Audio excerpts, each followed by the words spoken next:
Ho, ho, ho, ho, ho, ho, ho, ho. Merry Christmas! Hello, folks. Welcome to the show. What's that? A double salute? Yes. Guess what? It ain't actually Santa Claus. It's me. It's Chris. And this is a special episode. This is an episode being broadcast not just to Comic Tropes After Dark, but also Comic Tropes. Folks, welcome. This is a live show. It's got a lot of parts to it, but what we're going to start out with is my top 10 comics of the year. And after that, we're going to have some news of the week, review some comics that came out, and do some drawing and just chat about what else is going on. How are you? How you doing? Let me get the banner going so that you can keep pace with what we've got coming up on the show, because it's a big one tonight. It is a big one. Welcome, welcome. Happy holidays. I hope we are set up for a good year ahead, but I'm very excited to talk about what, in my opinion, were some of the absolute best comics of the year. Now, at the end of the day, I want to point out this is two things. One, just one person's opinion, okay? So there's going to be some things missing that you think should be in there, and I get it, but this is just, at the end of the day, all I can do is share my opinion. And second, no matter where it is on the list, it ultimately just means it's a strong recommendation from me. And hopefully by getting this out before Christmas, maybe you'll consider getting a copy of one of these for yourself, for a friend or family member, digital, original, physical copy at the store, whatever it is. So let me bring up a little document here that I've got, and we'll get right into it. Yep, that's the thumbnail. Let's talk about it. And I'm going to start with things that I bet I would like that maybe could have been on this list, but I'm going to be honest, I haven't read them in 2025, okay? So I just want to say I respect all of these creators, and the premise for all of them sounds interesting. So yeah, I just listed 4 books that I'm really confident I would enjoy. I just haven't had time to read these. Kaya by Wes Craig, Batman Dark Patterns by Dan Waters and Hayden Sherman, Cartoonists Club by Raina Telgemeier and Scott McCloud, and then The Power Fantasy by Kieran Gillen and Casper Wingard. They all look really cool to me, but I haven't read them. So if you're like, those are great books, why didn't you include them? I wanted to point out that these are ones I've definitely heard of, just haven't read them yet. So a limitation of me being one person instead of a whole editorial team. And before I get into the top 10, let me have a little bit of coffee. Kohi o namimashou, kohi o namimashou.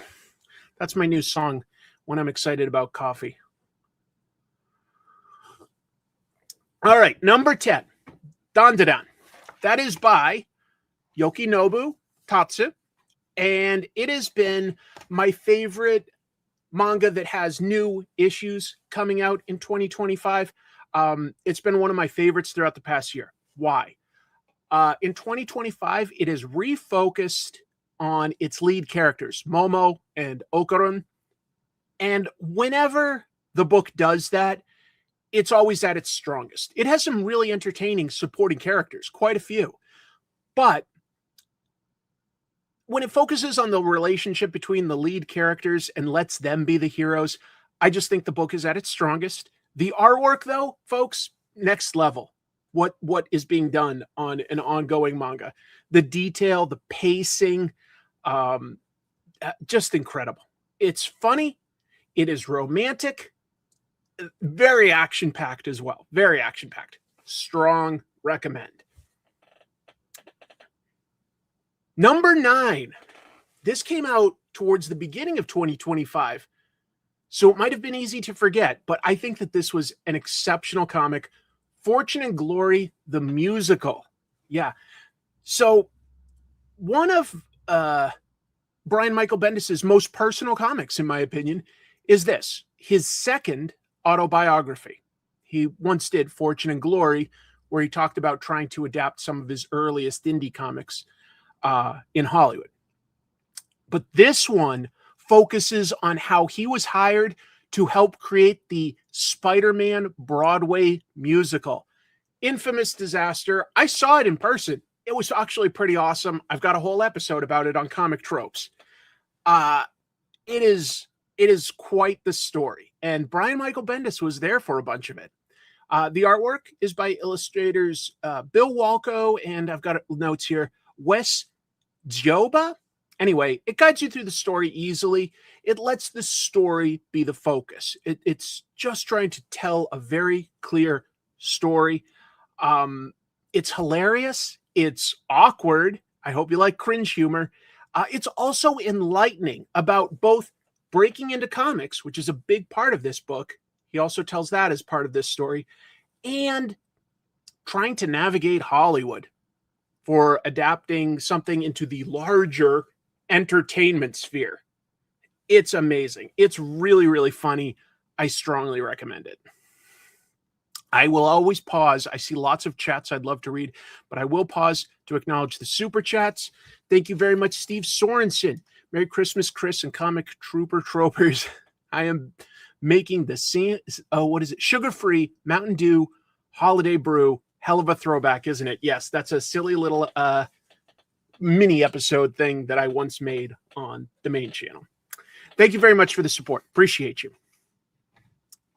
Moving on, we'll go to the next one, which is my number 8 pick, Absolute Wonder Woman. Love this book.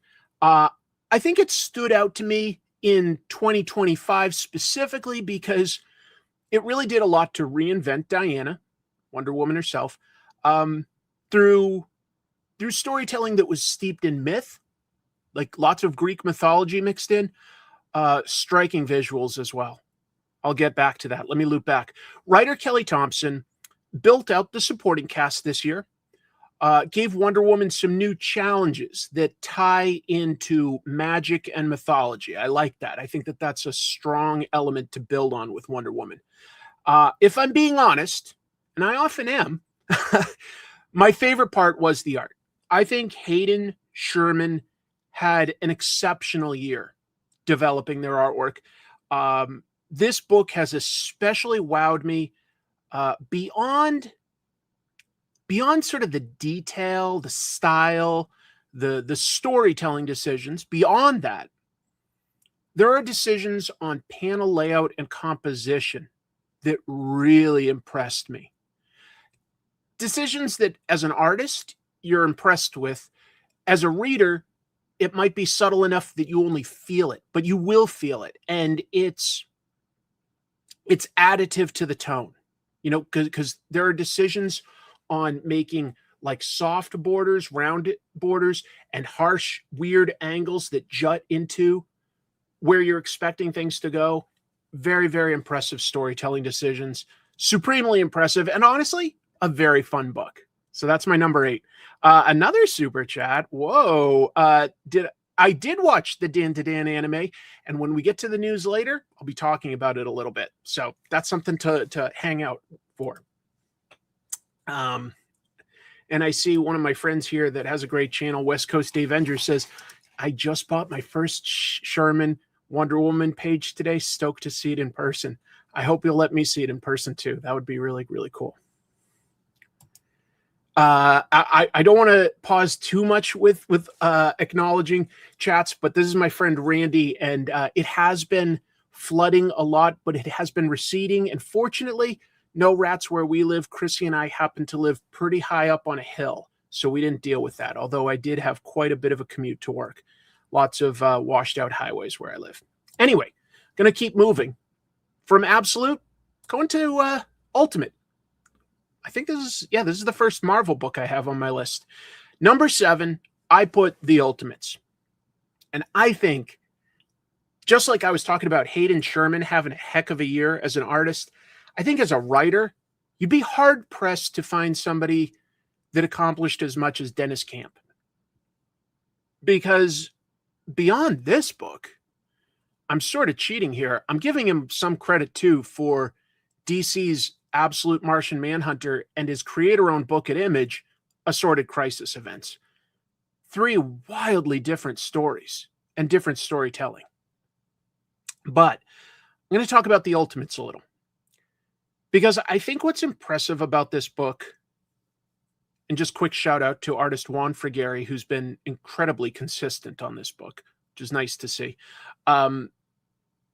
Throughout the 2025 run, the Ultimates really showed me that it was about something, and not just good versus evil, superheroes versus interesting supervillains, which has its place and is entertaining. But the Ultimates really was about something, and that's what raises it to another level for me.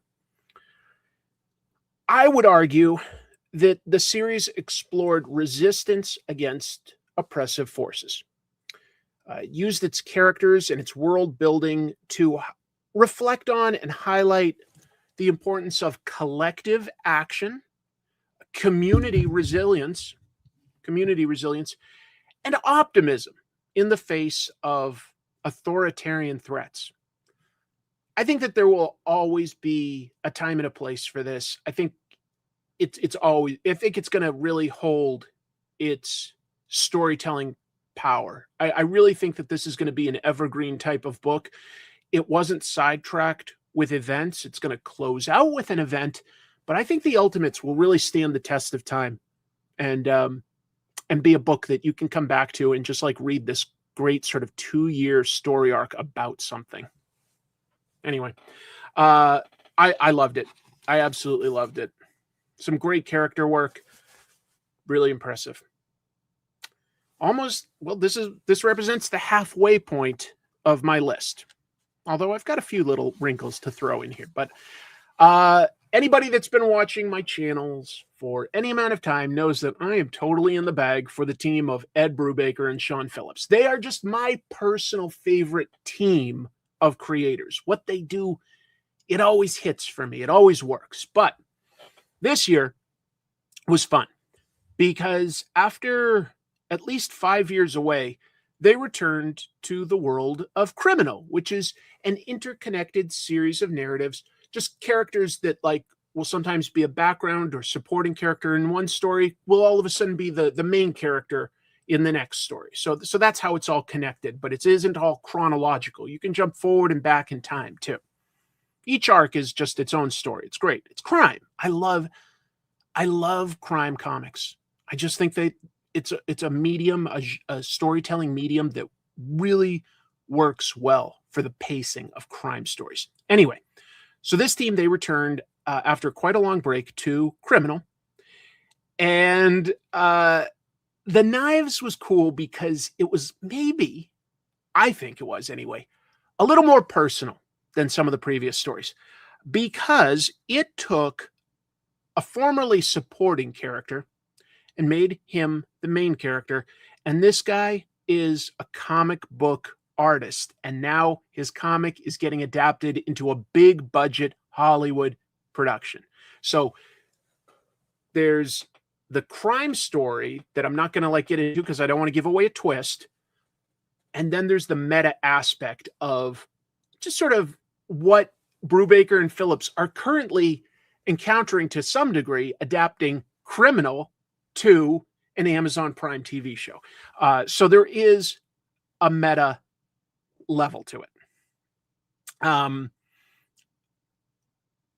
It combines, we've got a meta commentary level. We've got the usual twisty crime story that you don't quite know where it's going, but it all plays fair. You've got the femme fatales, and having them come from Hollywood is just something a little different.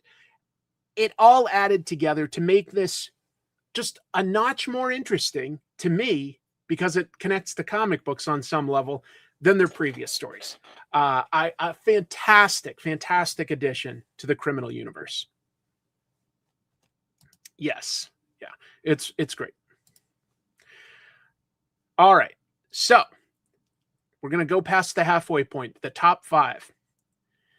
I don't know how many of you read this, probably a lot less than any of the other comics, because this is definitely very indie. But Starbarian Tales. longtime independent animator Harry Partridge made his first comic book this year. Got published this year. It's based on his ongoing self-made cartoons that he uploads here to YouTube. So it's no surprise that the artwork is top-notch. You know, he has more time to focus on a panel than doing frame. He can do a little bit more. It's no surprise to me that the artwork looks good. It's full of dynamic shots. He understands that stuff. He understands composition, like how to lead the eye. He understands all that because he's been making cartoons for years. Similar set of skills to some degree. What is surprising, because he also wrote this, is that as a first-time comic creator, that he balanced the action, the comedy, and the drama with well-defined character arcs and surprisingly resonant themes. I never would have expected all those things to hit so damn well. Super funny, also emotionally rewarding, which I just did not see coming. This was a comic that I went into hopeful because I like Harry's work. But I was blown away by how much better it was than I was even hoping for. I would consider this a humongous success. It's not the easiest book to get right now, but I'm pretty sure that Harry is looking into publishing and distribution to get it out there again. Really, really good. Yes, the Harry Partridge. Yep, very, he's incredibly talented. And this book is just so much better than you would expect out of somebody that's making a comic for the first time. Very, very good. What else do we got? Yeah, this surprised me too. Up until now, Absolute Wonder Woman has usually been my favorite of the Absolute books. But this year in particular, Absolute Batman crept ahead of it. And there's a bunch of reasons for that. So we've got writer Scott Snyder, and he's giving us a Batman that we mostly recognize as Batman, but it's also very different. And that keeps it fresh. Lots of differences. This Batman is smart, but of course he's more of an engineer than a detective. So he thinks differently. He has access to different tools. He isn't rich, but he's very cunning, and he finds new ways to get the resources that he would need to be a crime fighter. Best of all, the tone. The tone is body horror. And I don't think that's something that's explored a whole lot in superhero comics. Maybe the Hulk, right? But who else explores body horror? You could do it with certain characters like Iron Man. I don't think that writers generally lean into that aspect. But this is body horror. You got Mr. Freeze this year. You've got Bane. You've got Joker. And they're all perversions of what you can do to the human body. It's very disturbing stuff. And then on top of that is how disturbing Bruce Wayne himself can be. He gets incarcerated for an arc this year. And he uses his actual body to fight his way out. He, for instance, rips teeth out and puts them in his knuckles to fight his guards. He doesn't eat so that they have to insert a feeding tube, but that's just so that he can spray them with his own gastric bile, acid, the body's acid. He squirts at them. It's so over the top. It's so over the top, but it's also pretty horrific. And that's different, and I like it. I think that artist Nick Dragotta, the main artist, he paces Absolute Batman differently than a lot of other superhero books. I think it's got more in common with how a lot of good action and adventure manga is paced. That could be a whole discussion. Maybe I'll make an episode about that at some point. We also got this year a one-shot story by Daniel Warren Johnson that I think is honestly incredible, where Batman runs roughshod. Should I go back to doing my ran roughshod character? Nobody wants that. He just runs roughshod over a bunch of white supremacists. He's breaking their bones. He's giving them pile drivers into the ground. It's over-the-top violence and chaos. It's an action orgasm. It is really, really fun. It's a delight. So do know going in, it's over the top. It's beyond what's realistic, okay? but it's a little different because it also mixes in horror. And I don't think you get that in a lot of superhero books. Very memorable. All right, next up. This is the book that I chose as my best horror comic this year, but for best top 10 of the year, it's going to be my number 3. And it's Beneath the Trees Where Nobody Sees, Rite of Spring, the sequel series. Patrick Horvath had a sleeper hit with Beneath the Trees. But what a year he's had this year. Beyond this sequel series being even bigger, I would argue, he did storyboards for the movie Weapons, which was a big hit. So he's had a great year. And we're going to talk later in the news. He's got a new project coming up that was a nice surprise. Yes, hit the thumbs up button. I love that. So why does this work? You know, it's a sequel. Usually sequels are diminishing returns. Usually. This is an exception. So if you haven't read it, it's a cat and mouse story about a serial killer trying not to get caught, kind of like Dexter. Okay, it's drawn with talking animals, which is a trope within comic book history. They look more akin to something from a Richard Scarry children's book. It's an interesting contrast.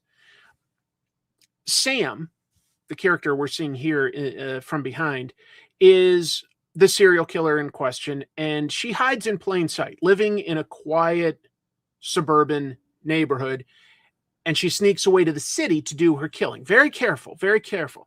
But the first series had a very definitive ending, and you're like, well, where would it go from there other than repeating itself? Well, that's what makes this sequel so clever. The sequel series, Rite of Spring, is set in the early 90s, specifically, in an era where the internet is really coming into fruition and people are connecting in new ways. That sharing of information actually shrinks Sam's world because now people are sharing details about missing people that before just sort of went away in the local news. Incredible. Gavin, always nice to have you here. You show up in the news tonight. Gavin's had a great year as an artist. So Sam's world is rapidly shrinking. And I think that they've got some really nice, interesting background metaphors to highlight the shrinking world because, you know, in their small town, there's big box stores like, you know, something that's like a Walmart or a Costco, and it's forcing some of the wildlife into their town. But that's such a metaphor for how the internet sort of made us more connected, but also brought things much smaller, much smaller. It's a surprisingly apt metaphor. Sam becomes more scary to me in this book because beyond being a serial killer, she is in the process of corrupting an innocent woman who is searching for her missing brother. And Sam is very, very cold and calculating and patient, and she is just setting this person up to potentially become a killer herself, maybe for the right reasons. But I think that that's the only thing more horrifying in a way than killing somebody would be to turn somebody that's innocent into a killer as well and ruin them. Very, very impressive book. Very impressive book. Works on a lot of different levels. Strongly recommended. Number two, I chose Spectators by Brian K. Vaughan and Nico Henrichon. They previously worked together on the great graphic novel Pride of Baghdad, if you ever read that. Very different story here, though. This is a very explicit, and I mean that in every sense of the word, meditation on humanity's dueling impulses, procreating, that's the nicest way I can phrase it, and fighting. Also, again, the nicest way. Those are our two impulses, I think, when you look at it. You know, we want to bang and we want to kill the other guy. These are the things we do. These are our impulses that we sort of try to balance. So it follows a modern day woman and a cowboy from the past as ghosts. Okay, they're unable to interact with the physical world. There's no ghosts, you know, pushing a penny or talking through a spirit medium. There's none of that. All they can do is passively observe. They are the spectators in question. It's set in the future, and they're reduced to spectators. This world seems to be close to destroying itself. People are angry. Governments aren't getting along. People are making stupid decisions. And these voyeurs, that's what they are. They're voyeurs. And we are voyeurs because we're watching it all through them. They observe and discuss their thoughts on what it means to be human, all while searching for the thrills of watching strangers bang. It's incredibly honest and powerful. It talks about a lot of really amazing stuff. Really incredible. So before I get to my number one, let me pause to throw out some quick honorable mentions. Okay, I don't have a lot that I want to do. There's so many books that I could have easily made this 20, 30, maybe as many as 50 great books. I really could have. But here's some others that I do strongly recommend. Ginseng Roots is a deeply personal story for Craig Thompson. You may have read his books like Blankets, Habibi, Goodbye Chunky Rice. He's good at making you feel something emotional. But this is another autobiography. It's about how tough it was growing up picking delicate ginseng in Minnesota as a kid. He and his family worked on a farm. It takes its time telling you about Craig, his family, their relationships, how he got into comics, like how he was interested, in comics, and the important role that both farmers and ginseng itself play in society.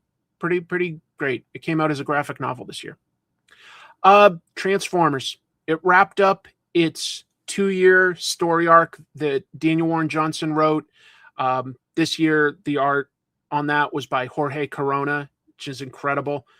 Very pleasing action series of good versus evil. Really just nailed it with believable characterizations.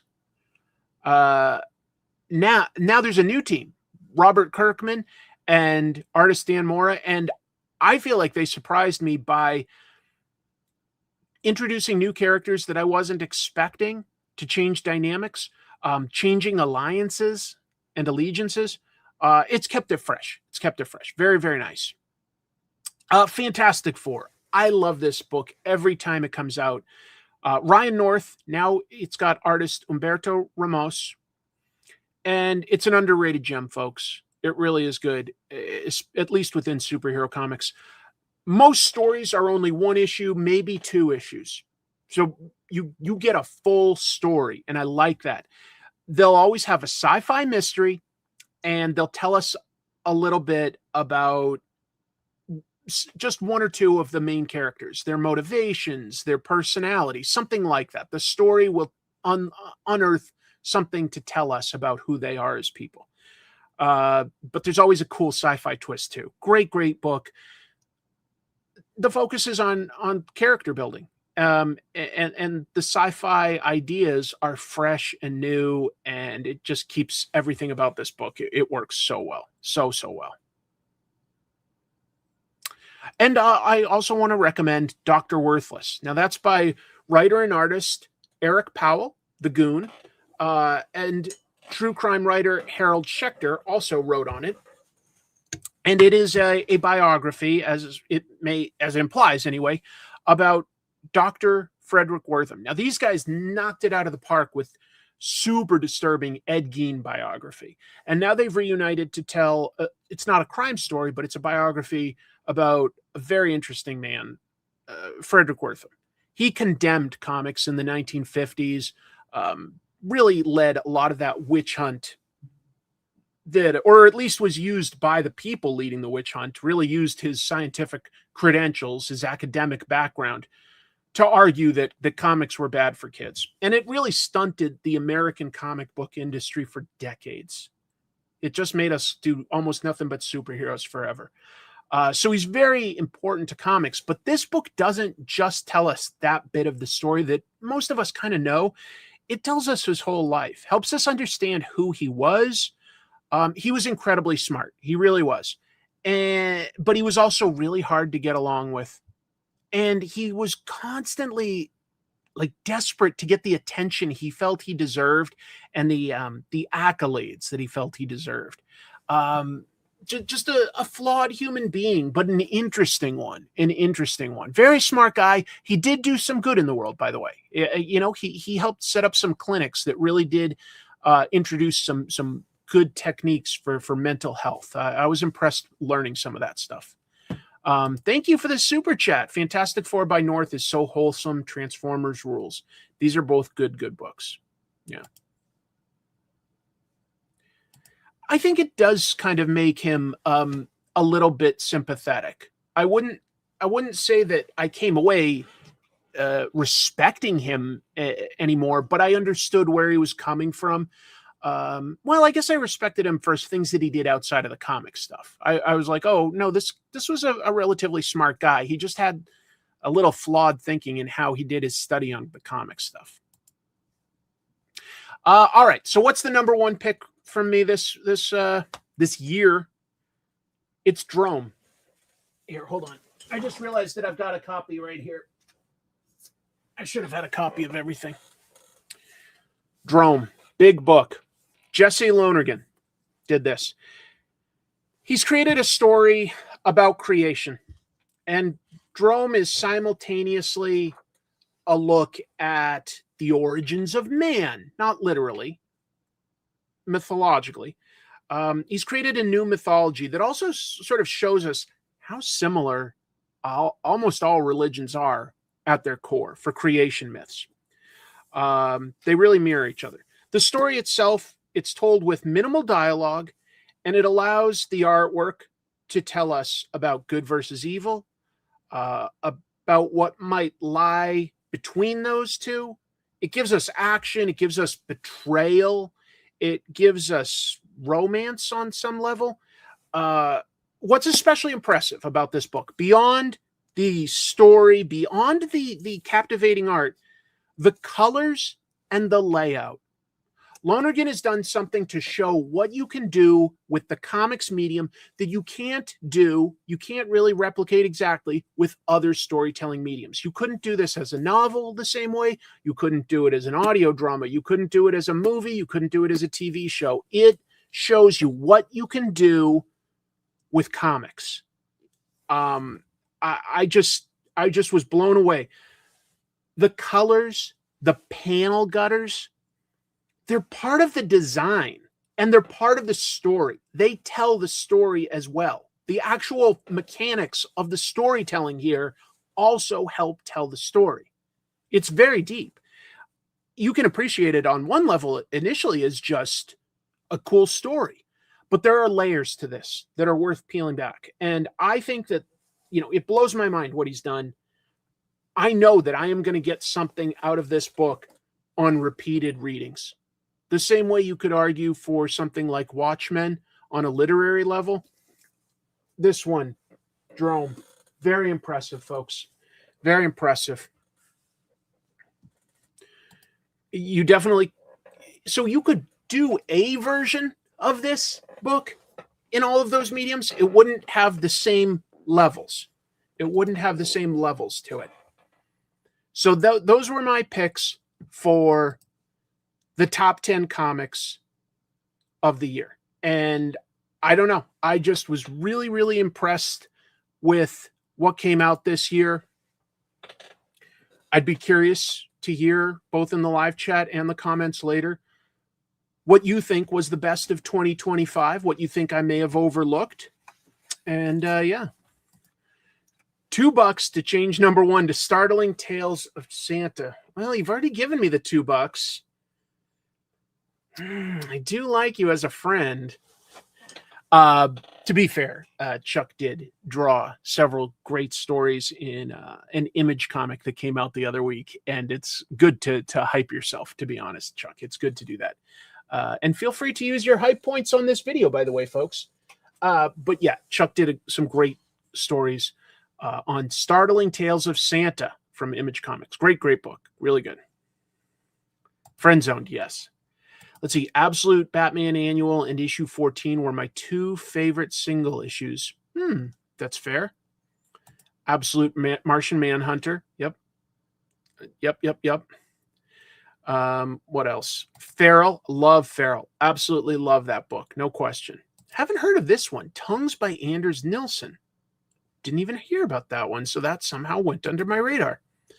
Batman and Robin Year One, Ancestral Recall, Assorted Crisis Events, Good is Dead, Daredevil, Cold Day in Hell. Nice. Battle Beast has really impressed me. I think that it is showing that both Kirkman and Otley are taking things to another level with their storytelling. I'm serious about that, no question. Jordan Crane's graphic novel Was the First. That one flew under my radar. Escape is so impressive. It's really good. I don't know, 55. You know, I do like Gale's Uncanny X-Men, but the need that it has, just because of what it is, to keep crossing over, slowed the pacing of its own story down too much for me, and I just sort of couldn't love it. I like it a lot, but I don't love that. That's the problem with a lot of big titles, is their need to constantly cross over. Lazarus by Greg Rucka is back. So many good books. Saga has been great. If like maybe one or two more issues came out this year, it could have been in there. Skinbreaker is very cool. Nosebleed by Derek Jones. Okay, I want to look that up. A lot of people have been talking Assorted Crisis Events, and I do get it. Dennis Camp had just such a year. Hulk, yeah. I like Infernal Hulk right now. The last two issues have been great. You read The Deviant by James Tynion IV. I've got some James Tynion news that we are going to get to. We did learn more about Gambit, and I'll tell you, Gavin, I loved your issue of Uncanny X-Men that you did with Gale about Gambit's past down in New Orleans. I thought it was great. It felt very authentic to me, as somebody that did get to spend some time living down there. I absolutely that was my favorite issue of Uncanny X-Men this year, and I'm not just saying that. That was my favorite issue because it was self-contained and it told a good story. Redcoat, I've been talking up Redcoat. I agree. It's very, very good. Let's see. What's your best advice to read for longer stretches, as I have the attention span of a goldfish? Well, find the pacing that works for you.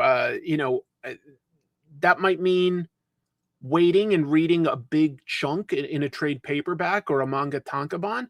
Or it might mean finding those issues that I was talking about, like Fantastic Four, that tell a complete story in one issue. So you're going to get that closure every week. It's really nice. Kamui by Drawn and Quarterly, sure. Trans History, I've heard good things about that book. I know it got some award nominations. Eden, nice to see you. Favorite Christmas episodes? Do you mean of comics, or do you mean of TV? If it's comics, I will say that some that stand out to me are on Patreon. I did a dedicated episode this month for my patrons about Hellboy and Underground Christmas. I also think that there's a great Uncanny X-Men issue with Kitty Pryde all alone at the mansion, running away from one of the brood. That's good. There's I think it's called The Silent Night of the Batman. That's a very emotional, classy one. There was a good issue of Starman. It might have been something like 21 by James Robinson. It's hard to remember for sure. You guys keep doing great recommendations, but if I keep reading them, I'm not going to be able to keep going with the show. But I wanted to mention this. This episode is sponsored, and it's sponsored by Dynamite. So they have something to share with you that I helped put together. Let me share that real quick. Archie Andrews has seen a lot since he debuted. You probably heard it, but I don't know if you saw it. Years ago. Everything from Alien. Start over. Archie Andrews has seen a lot since he debuted almost 85 years ago. Everything from aliens to vampires to witches to gun-toting vigilantes, even a zombie apocalypse. And now, thanks to a collaboration between Archie Comics and Dynamite, he's about to meet Ash Williams in the Army of Darkness. Hi, I'm Eric Burnham, writer of Archie Meets the Army of Darkness, a 5-issue miniseries debuting in February 2026. It features Ash relocating to Riverdale to try and escape the horrible curse that forces him to face off against the forces of evil, the Army of Darkness, wherever he goes. Obviously, he's going to fail miserably because if he didn't, we wouldn't have much of a crossover. The Deadites will descend upon Riverdale, and it's going to be up to Archie and the gang to help Ash push them back to hell. We've got a great art team on this book. Bill Galvin, classic Archie artist, is handling the interiors. We've got a murderer's row of fantastic variant cover artists for your collecting pleasure. And we've got gallows humor and dad puns. That's what I'm bringing to the table. First issue, February 2026. Talk to your local comic shop or wherever you get your comics to pre-order by January 14th. And we'll see you in Riverdale. Or as Ash would say, come get some.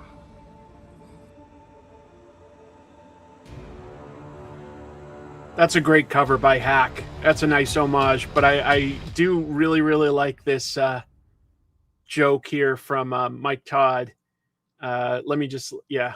So hopefully that was kind of fun. I think that looks like a blast. I'm serious. I think that I just want to shout this out. Archie of Darkness. That's not bad. That would have also worked. I like that. Archie is surprisingly resilient, can work in more stories than you would think. He has had some crazy crossovers over the years. And we've got some Archie news tonight. So tell you what, we're pretty far into the show, but I think it's time to switch over to the news of the week. So let's do that. We're sitting on top of the story of the century here. Put an ad on the front page. Cash money for a picture of Spider-Man. He doesn't want to be famous, and I'll make him infamous. Hi guys, this is April O'Neil from Channel 6 News, and I am here in beautiful New York City.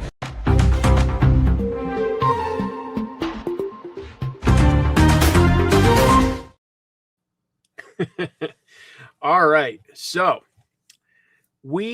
I love doing news. I highlighted the wrong thing. Yes, I do news.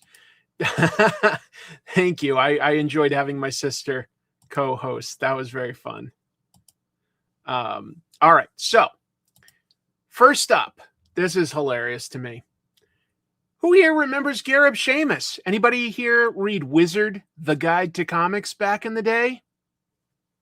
All right. So comics writer Joanne Starer first pointed this out to me. She's great, by the way. She's written a lot of comics that I really enjoy. All right. Anyway, she shared that former Wizard CEO Gareb Shamus appeared on Bravo's reality show, The Real Housewives of Beverly Hills. Didn't see that coming. Didn't see that one coming. I've got a clip for you folks if you're patient. So some of the ladies on this show, I have no idea who they are because I've never watched this before. I watched the show to find this moment. But anyway, they set up a speed dating event for some of their friends, the ladies on the show that I guess are now single. Because I was like, wait, they're called Real Housewives. Aren't they married? But apparently maybe at one point they were and now they're not, but they're still on the show. Something like that. Anyway, so they had like 10 guys that were like entrepreneurs. Like one, they said it was a comedian. I'd never heard of him. One was like real estate guy, etc. And Gareb is there, not looking like the coolest guy out of this. Anyway, he was very awkward. And he seemed to vastly exaggerate, if not outright lie, about his accomplishments. Let me show you. I can't show you the actual full clip because then it'll get clean. But I've got a little bit of audio with the screen grabs that Joanne took. Okay, so bear with me. I'm going to show you something from the show. This is a quick clip. I started Comic-Con. So if you're ever into superheroes. No. Oh. I can't. Were you like a big comic fan? Yeah, as a I grew child? up collecting sports cards and comic books I as love a kid. sports cars. What kind of sports cars are we talking about? Baseball, basketball. Oh, all the cars, great... excuse me. Yeah, oh yeah. CARDS, yes.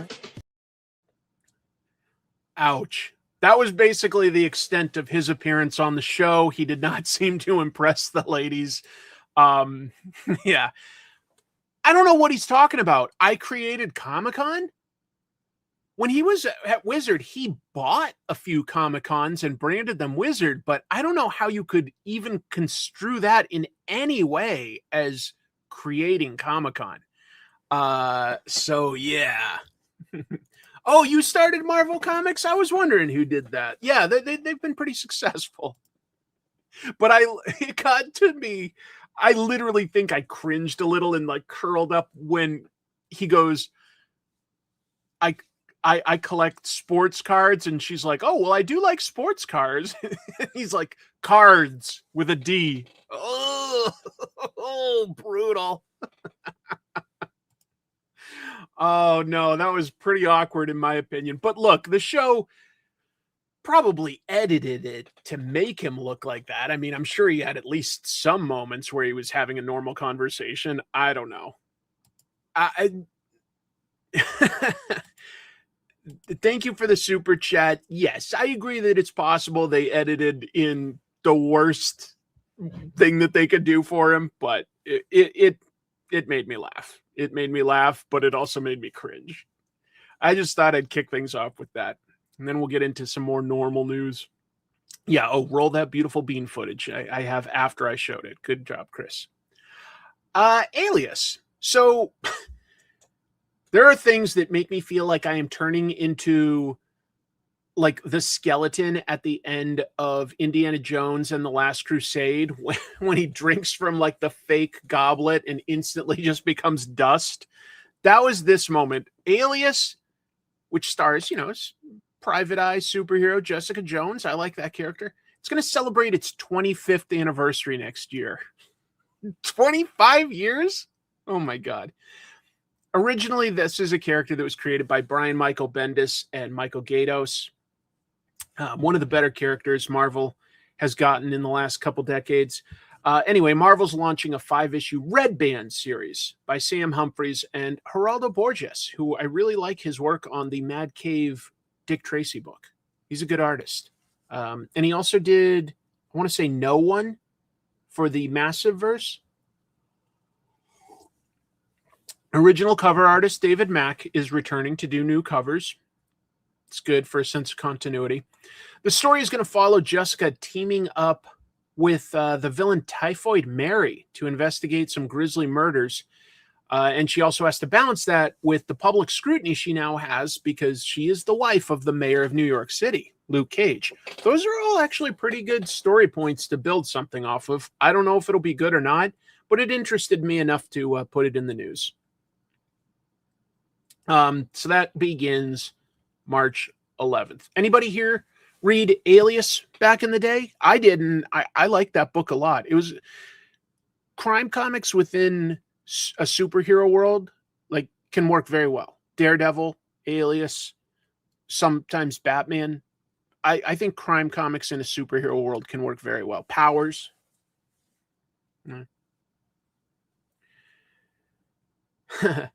Look down here. What's this? Well, Marvel and Penguin Random House, just to begin with, they're not going to participate in Free Comic Book Day this year. Instead, they're going to be part of an event called Comics Giveaway Day, which sounds like the AI got a hold of the idea and just was like, this is what you mean. And we're like, yeah, sure, close enough. Comics Giveaway Day. It is also scheduled for the first Saturday in May. So we are getting both Free Comic Book Day from some publishers and Comics Giveaway Day from other publishers. It's just branding. It's the same idea. Free comics for the comic shops. It's just run by two different organizations.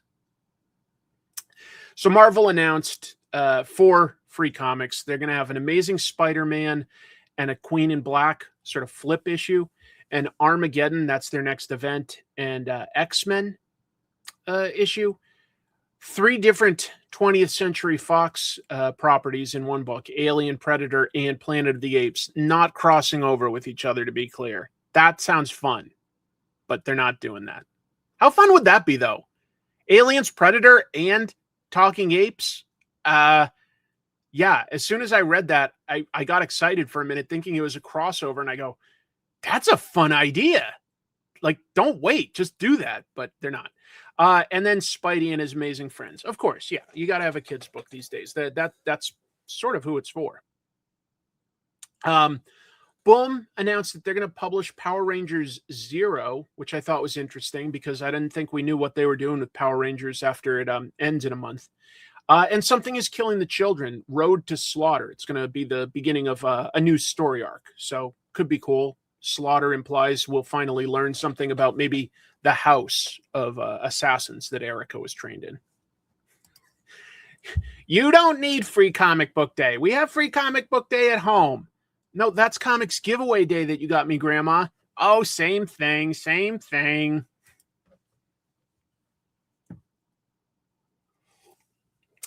Dark Horse will publish an Avatar and Minecraft flip book, and He-Man and the Masters of the Universe and Dungeons and Dragons. Okay, that's solid. IDW is, I think, just reprinting stuff. Sonic and Lock and Key.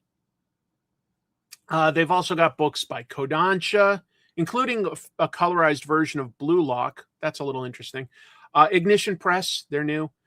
RH Children's Book is Random House's, Penguin Random House's comics for kids. 10-Speed Press, Tokyo Pop Webtoon. Yeah. Will the original issues of Alias go up in price and become more collectible? Yeah, for like this week. And Free Comic Book Day will still happen, just to be clear. They've so far announced the publishers AWA, Mad Cave, Vault, Titan, and some others. Not bad. Obviously not the same scale that it used to be. Obviously not. But it's under new management, isn't it? So I don't know what DC is doing yet. I'll keep up to date and let you guys know once they share. Let's see. We'll have to get 3 Free Comic Book Day books and 3 comic giveaway books. I guess something like that. Not crossing over. 2 separate books that they're producing. 2 separate books, to be clear.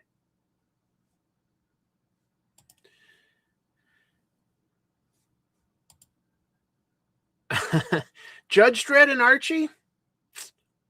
I mean, if Archie can cross over with Predator and Punisher, I guess he could cross over with Judge Dredd. And we could, if that would be interesting, because Judge Dredd, while it's British, is set in America.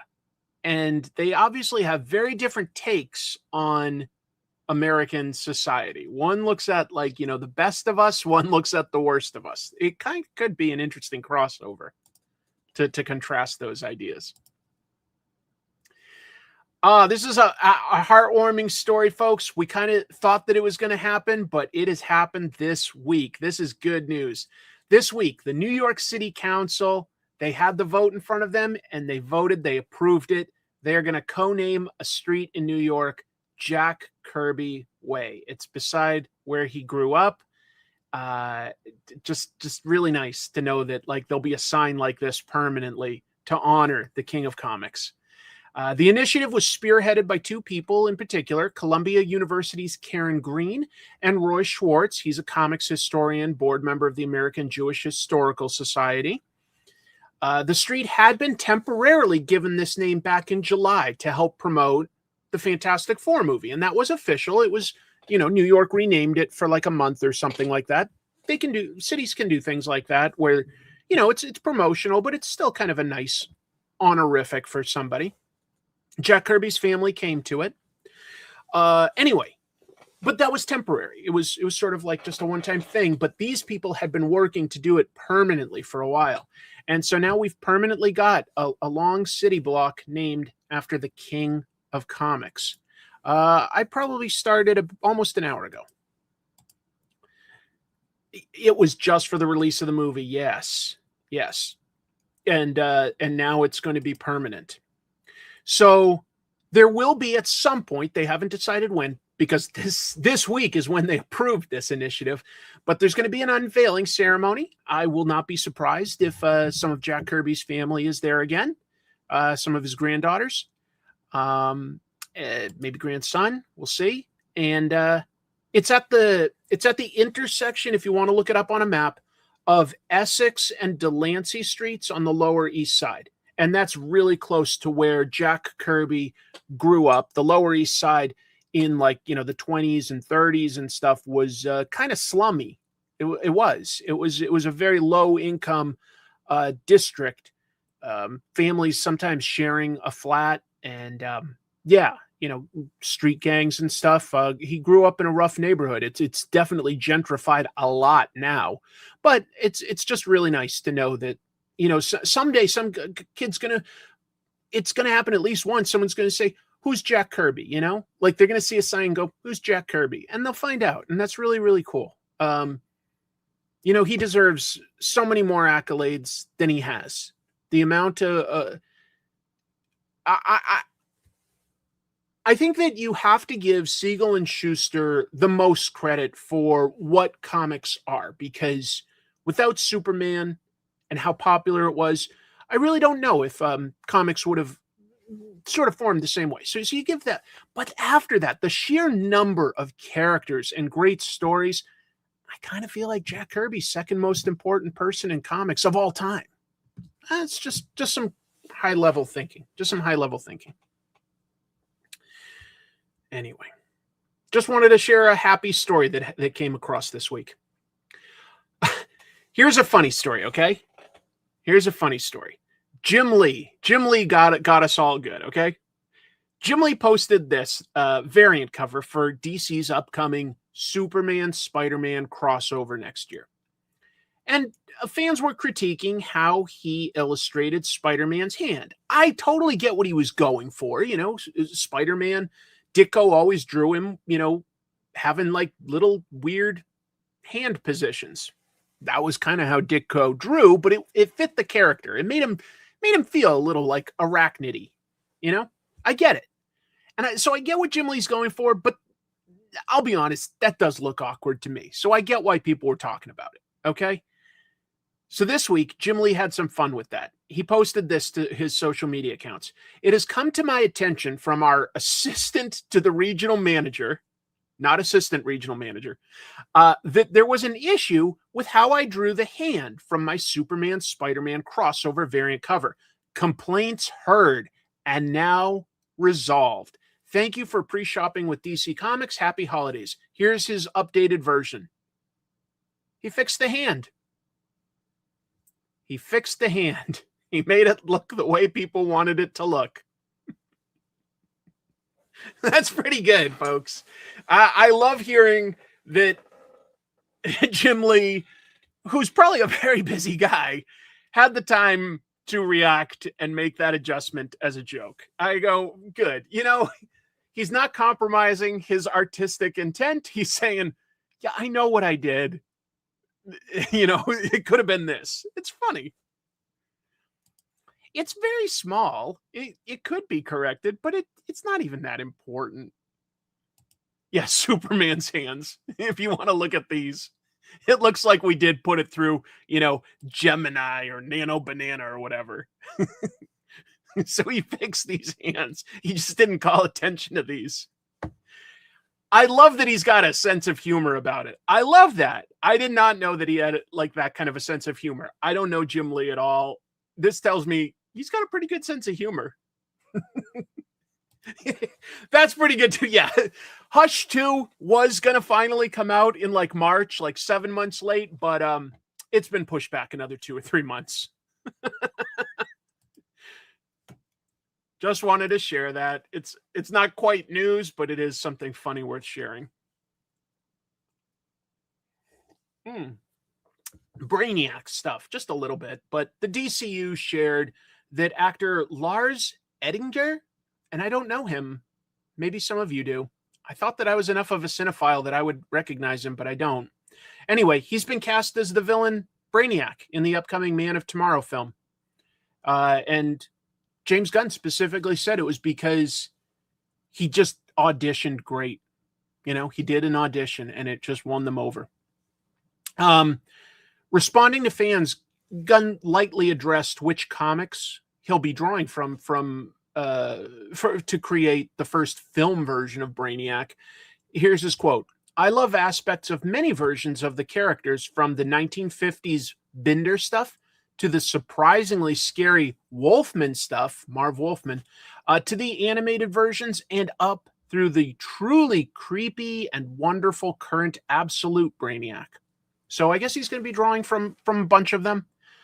I was the right age that when Marv Wolfman reimagined Brainiac as this sort of metal skull monster, I was like, I thought that was the coolest, creepiest interpretation of the villain. I've since come around to kind of liking just the classic bald-headed green super genius.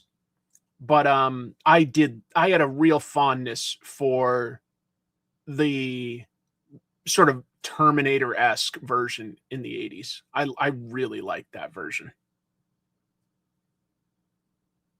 Anyway, just wanted to share that. It's nice. You also like that one? Yeah, I always wanted, when I was a kid, I wasn't reading comics, but they did have commercials for both Superpowers from DC and Secret Wars from Marvel. They had actual commercials for those things. And I'd seen, like, I guess some cartoons of both of them, and I wanted some of those action figures so badly. I never had one. I never got one. And I know now I could probably get them, but, you know, at this point, it would just probably sit on a shelf in its box. But I really, like, as a kid, a couple of my friends had Superpowers and Secret Wars figures, and I sincerely thought they were so cool. I really did. All right, moving on. This is badass. DC confirmed that after their DC KO event ends, that on March 4th, they're going to launch 3 new titles. That's going to represent the second phase of their all-in initiative. That's just sort of the branding for being overseen by Joshua Williamson and Scott Snyder. And they're going to call the second wave Next Level. So we've got Lobo, which we already knew was by Scotty Young and Jorge Corona, but they've also shared some cool variant covers. It looks great. Scotty Young, just the writer, by the way, not the artist. Jorge, what a perfect artist for it. To go from Transformers to Lobo, I'm so happy for him. It's a great fit. Greg Rucka returning to Batwoman. I don't think any of us had that in the cards. Had a really acclaimed run on the character. 10 years later, he's back on Batwoman and joined by artist Danny. I think she's from Greece. She's incredible. She's so good and unique and detail-oriented and has a great, what kind of a style do I even want to call it? I don't know, but a great style. And we've got Deathstroke the Terminator, and I don't think we knew the creative team on this at all. Tony Fleeks is going to write. Big fan of what Tony's been doing with everything from Local Man to Feral. And Carmine De Giandomenico. And I'm sure Carmine's done something else at DC before getting a high-profile title, but that artist is new to me. Anyway, I think it looks cool. Really exciting artists and writers all around. Like, these are 6 people that excite me. It isn't just because the characters, I like characters, but I'm past wanting to follow a character. I have long been, to be honest, somebody that follows instead artists and writers that I like. And if they work on a superhero comic, I'm willing to give it a shot. But sometimes she does, yeah. Yep. Oh, no, I didn't catch that. A teaser for the Beauty came out, huh? Nice. Anyway, yeah, exactly. They're working from creator pitches instead of sort of like an editor saying, hey, we need a new Robin book. Who've we got? You know, we're getting people that are excited, I think, to work on these. And there's another DC creative team that I'll be announcing not announcing, but sharing with you in a moment. But this is interesting. This is, I think, not intended to be news, but it kind of became news. Absolute Batman writer Scott Snyder teased the introduction of villains that he co-created originally with Greg Capullo. the Court of Owls. Definitely one of the better villains from Batman in the last, couple decades, really. Yeah, very, very cool. Anyway, so there was a signing at Midtown Comics this past week, and TikTok user 2023 Tyler Weld, I hope I got that right. Anyway, he's shown asking if the Court of Owls could appear anytime soon in Absolute Batman, and Snyder replies, keep an eye out for issue 17. And I don't know if Scott necessarily was completely aware that that was recorded and put out into the world, but it was. And so it's not a secret. It's out there. The Court of Owls, if you haven't read them before, it's a secret society that operates in and controls Gotham. Having like an organization instead of necessarily a single individual, I think it's quite an effective idea. Quite an effective idea that ties into Gotham as a character. And the idea of putting that in Absolute could help us understand the differences between the Gotham that we know and what the Gotham could represent in the Absolute universe. It's definitely the Illuminati, but in a superhero world. They're going to be actual giant owls that eat human flesh. Yeah. Or at least Talon will be, like their assassin. Oh, man. Issue 17 is going to come out February 11th. That'll follow the current arc, which is introducing the Absolute Universe version of Joker, who nightmarish, folks. Like I said, this was high on my top 10 list of the year, Absolute Batman. It's a big part of it. I really started that one out. A big part of it is the fact that it's all about body horror stuff. Love it.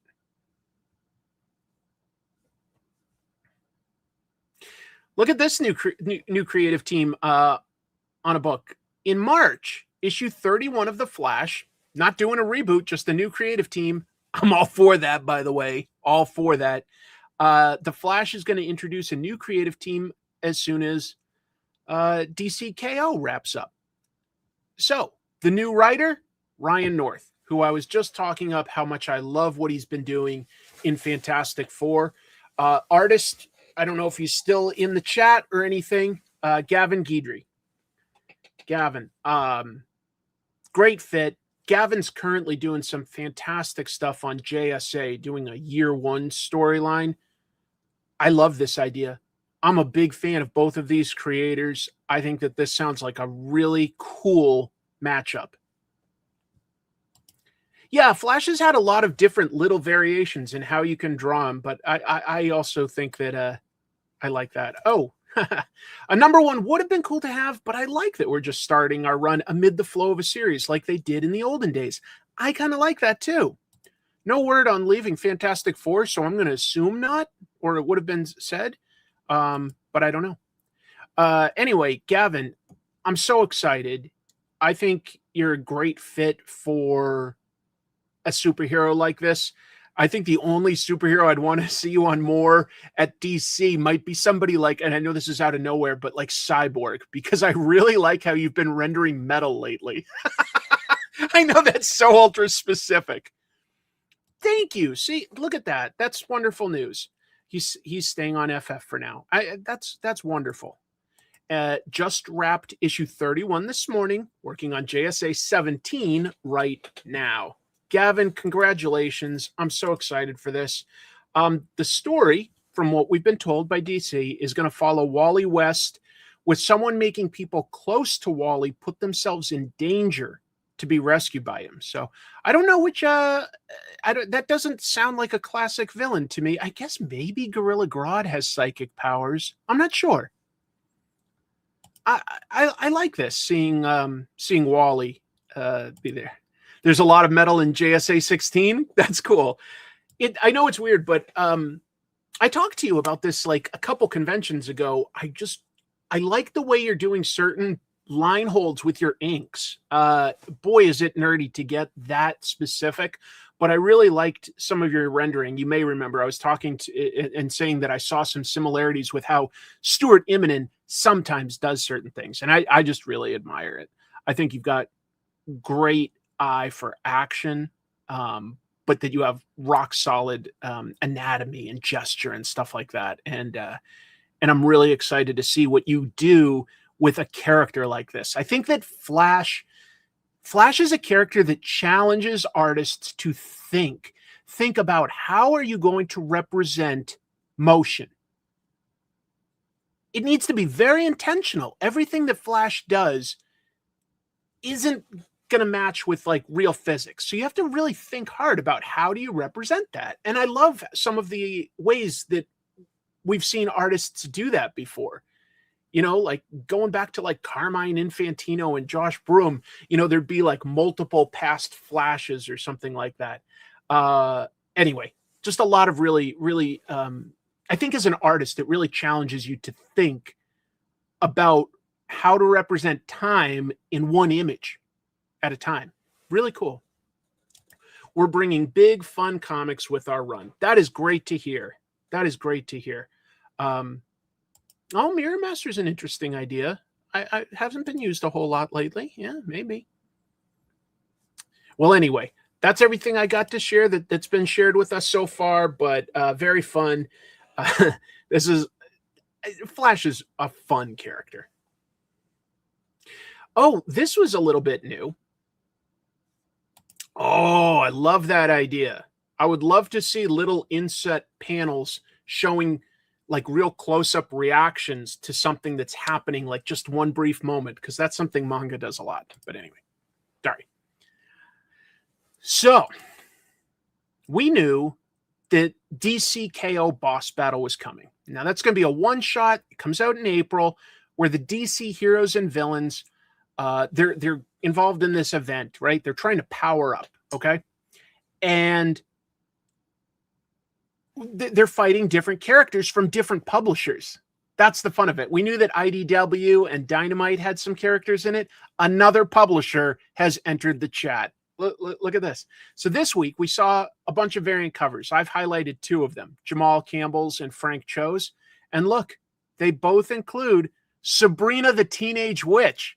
Archie is also involved in DCKO. I got to give it to Jim Lee for reaching out and using his Paul to just do something like this.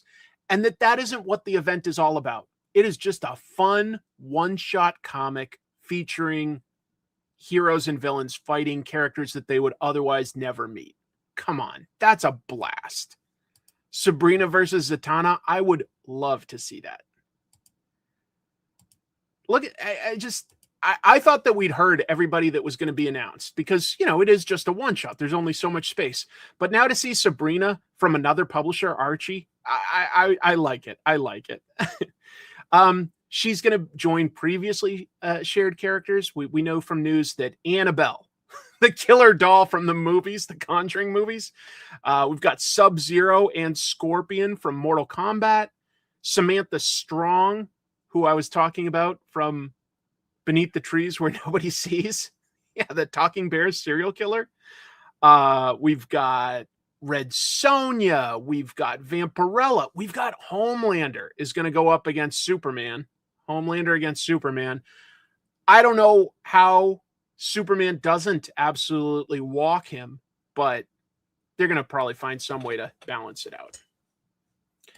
Oh, if I had to balance that, well, you know what I would do? I would say this.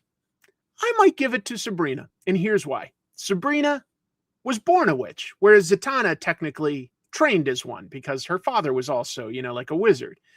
So I'd say that natural affinity to magic might give Sabrina the edge.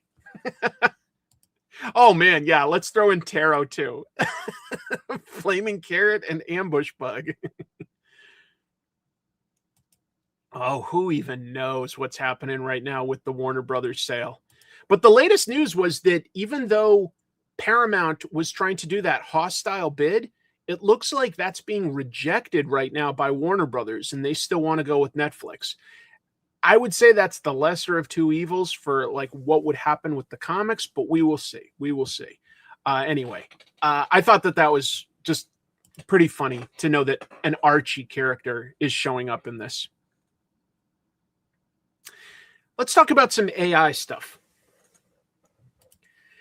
Nick, you missed the ad earlier for Archie Army of Darkness, which my friend Mike in here said it should have been called Archie of Darkness. And I was like, oh, that is a good title. Archie of Darkness is pretty good. But anyway, Nick Barucci, folks, from Dynamite. But yeah, I'm excited to see your characters in DCKO. All right. So let's talk about this. I don't know what to make of this. I'm just going to tell you what was shared. So this week, artist Sean Northridge shared a thread of panels from AWA's Ultimate Oz universe, The Lost Lands, which is illustrated by Mike Deodato Jr. Longtime comic book artist, worked on a lot of popular comics over the years. But Northridge accused, and he has some receipts to indicate his argument that maybe he's using AI. And I don't know, it is kind of strange. So many of the panels do show inconsistent details of characters. For instance, the Tin Man. I didn't show it here, but the Oz skyline. And sometimes they're right next to each other. Like these are like two panels apart. And the back of this night character, the Tin Man, looks obviously radically different. And these are all heads for the Tin Man. And I gotta say, it doesn't match very well. But that doesn't necessarily, it's not conclusory that means AI. It isn't. I mean, if it was, we'd be going back to like 1960s comics and going, hey, the artist drew this character with 6 fingers, you know? I mean, things happen. Things happen. Despite these inconsistencies, what happened was the Comics Beat, reached out to Deodato for a comment.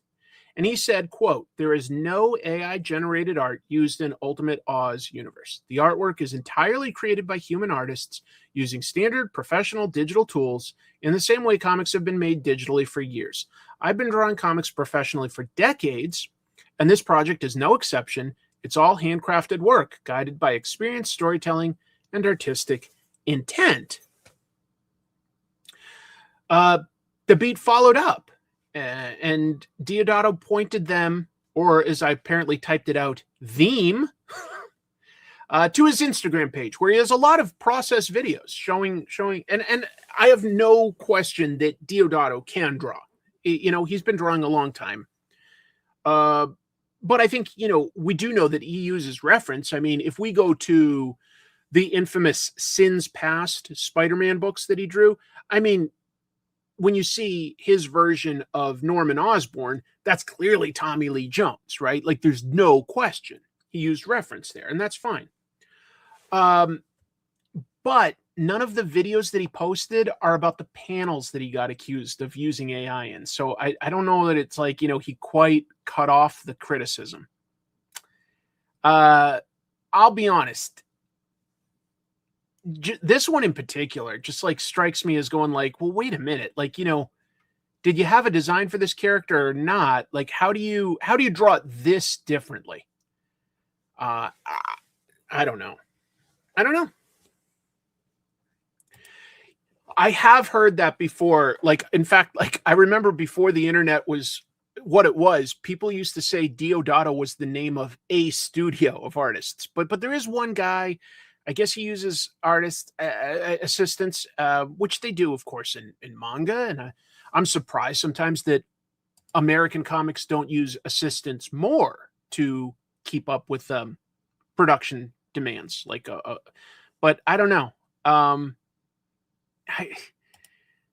I feel like if he didn't use AI, he should have been more careful with his models to have it a little more consistent.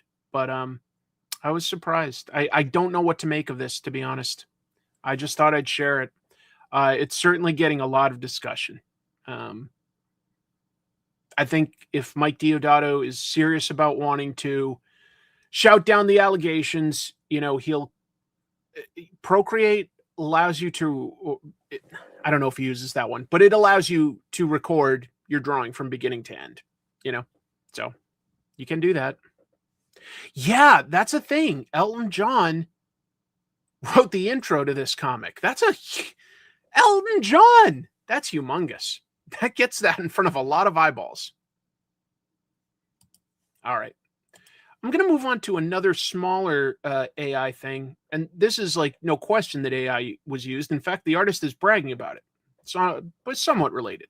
So artist Andy Smith, he's been working in comics like over 20 years, I think since early 90s. He posted this to Twitter on the left, saying how he used Gemini AI to render a drawing that he did of Cable. Seems kind of happy with it too.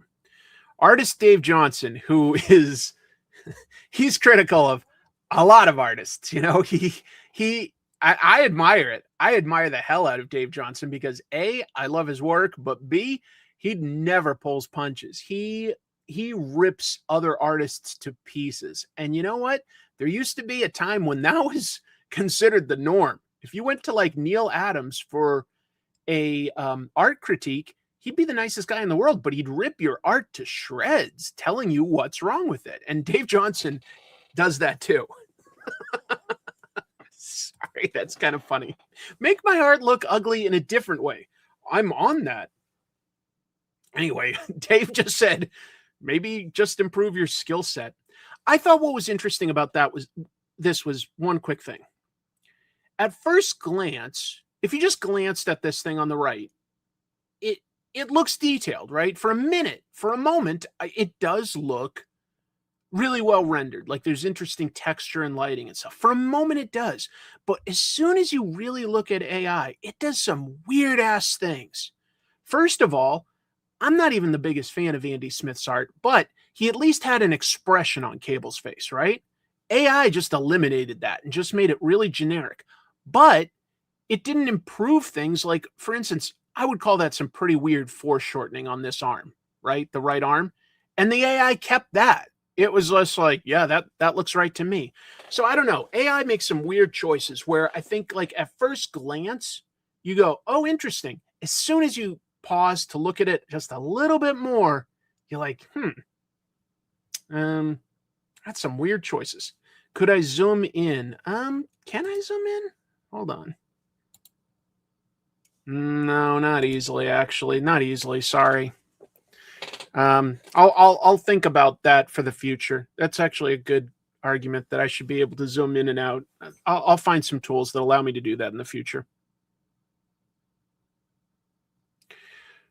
Moving forward, I was surprised by this, but Archie is getting a reboot. Yeah, Oni Press announced that they have licensed the full catalog of Archie's characters. They're going to reboot Riverdale in 2026. Archie itself sort of rebooted, well, no, not sort of, they did. They rebooted in 2015. They gave us some kind of more realistic looking stories. Remember Mark Waid and Fiona Staples? I think they had a great run on that title. And they started doing some of the horror stuff. Great art by Francesco Francavilla. That's the first time I noticed that artist, honestly, was some of the great Archie horror stuff he did. And I think it does help Archie to have a very fresh perspective every once in a while. But anyway, Archie will continue to publish classic Archie comics. They just announced that they're going to have a quarterly magazine, for instance, Archie Jumbo Comic Magazine. That's going to feature news stories. Okay, that's good. But Oni will initially, they announced 3 titles, and it will not start until the fall. So they did announce this really early, in my opinion. I was surprised by how early they announced it, but it's pretty damn early. But I love the creators. Look, hold on. I'm just going to acknowledge this. I want the 3rd hardcover of Mark Waid's Archie, though. Oh, did they not release that in hardcover before? Thank you for the super chat, Steve. I guess I didn't know that. I think some characters benefit from reboots. Sometimes you need a fresh perspective. I get being burned out on it, but I think it's more for new readers than old readers, just to be clear. All right, so look at this team, though. W. Maxwell Prince, best known, I think, for Ice Cream Man, and Fabio Moon for the main title. Wow. That's a pairing I didn't see coming. They're going to have a horror comic called Archie in Hell. Writer Patrick Horvath, Beneath the Trees Where Nobody Sees. And artist Tyler Crook just did the incredible Out of Alcatraz crime comic, and has done a great horror comic. One of the better ones in the last couple decades for horror, Harrow County. Great painted art. And then they've got Sabrina the Teenage Witch by Karina Bechko and Kano, who also did this promo. I would love to know if there are any plans at Archie to still use, who's there? Dan Parent. I hope Dan Parent is still going to do something. Greg Smallwood did a great job on Vampironica. Yep. Harrow County. So good. Isn't that an incredible list of 6 great creators for 3 titles? I'm a big fan of Tyler. I watch his weekly live streams where he paints. Love it. Yeah, A Murder's Row. I think it sounds interesting.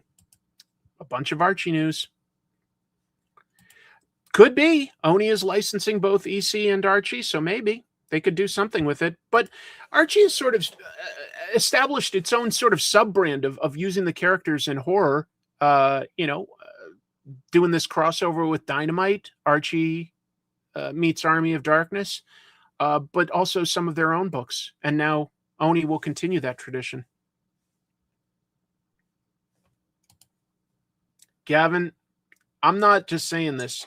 I think that you would knock it out of the park doing a take on the Riverdale gang. I would love to see something like that.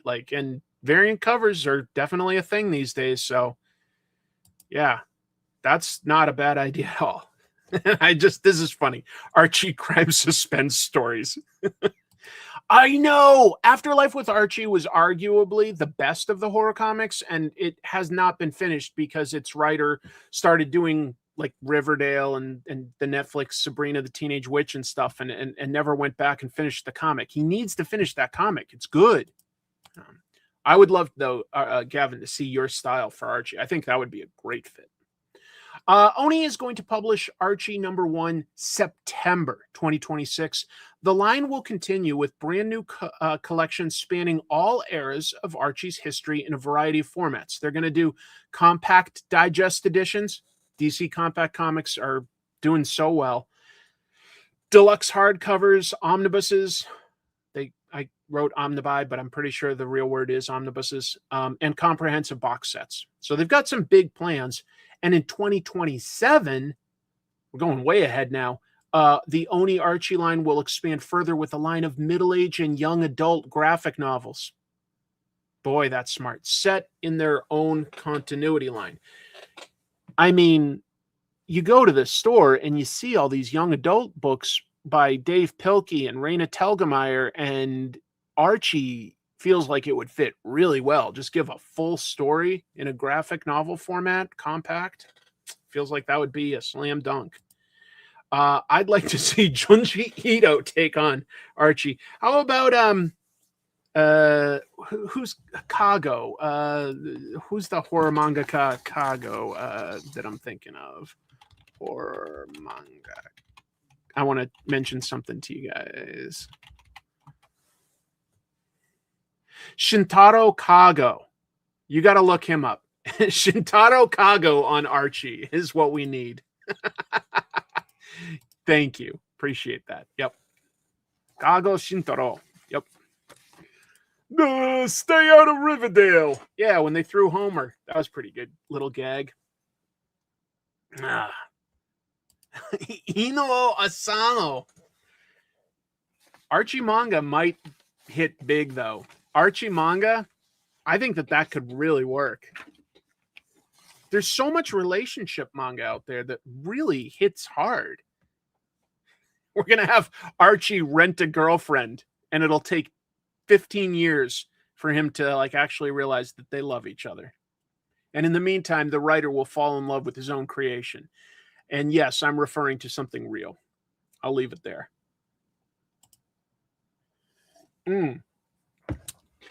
I talk it up every time it comes out because I love Farrell, but they're doing something pretty special with issue 21.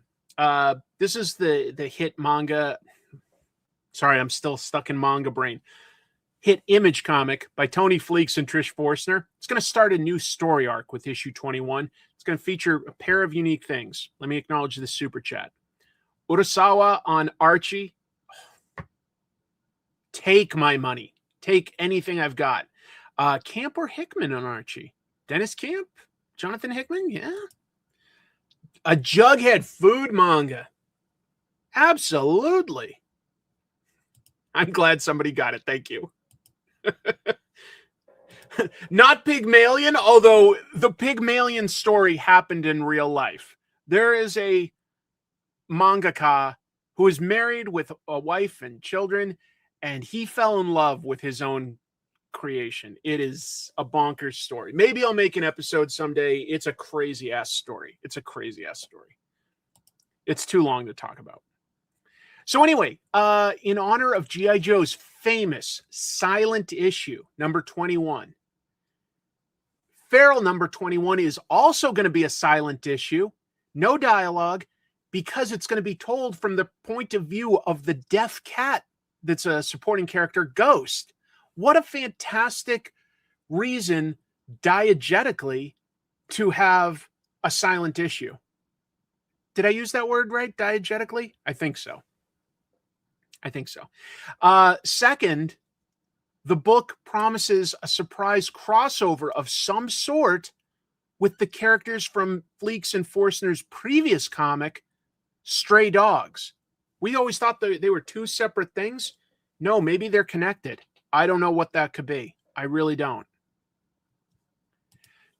First of all, Larry Hama wrote all the G.I. Joe issues, minus like 2 or 3 fill-ins early on. But he also drew issue 21 because it was falling behind, and he is an artist. So rather than fall behind, he was like, instead of just say doing like breakdowns, I'm going to draw the whole thing. I'll skip the scripting stage. I'm just going to draw the whole thing, and we're going to cut out the dialogue. And that way we will make the issue hit its deadline.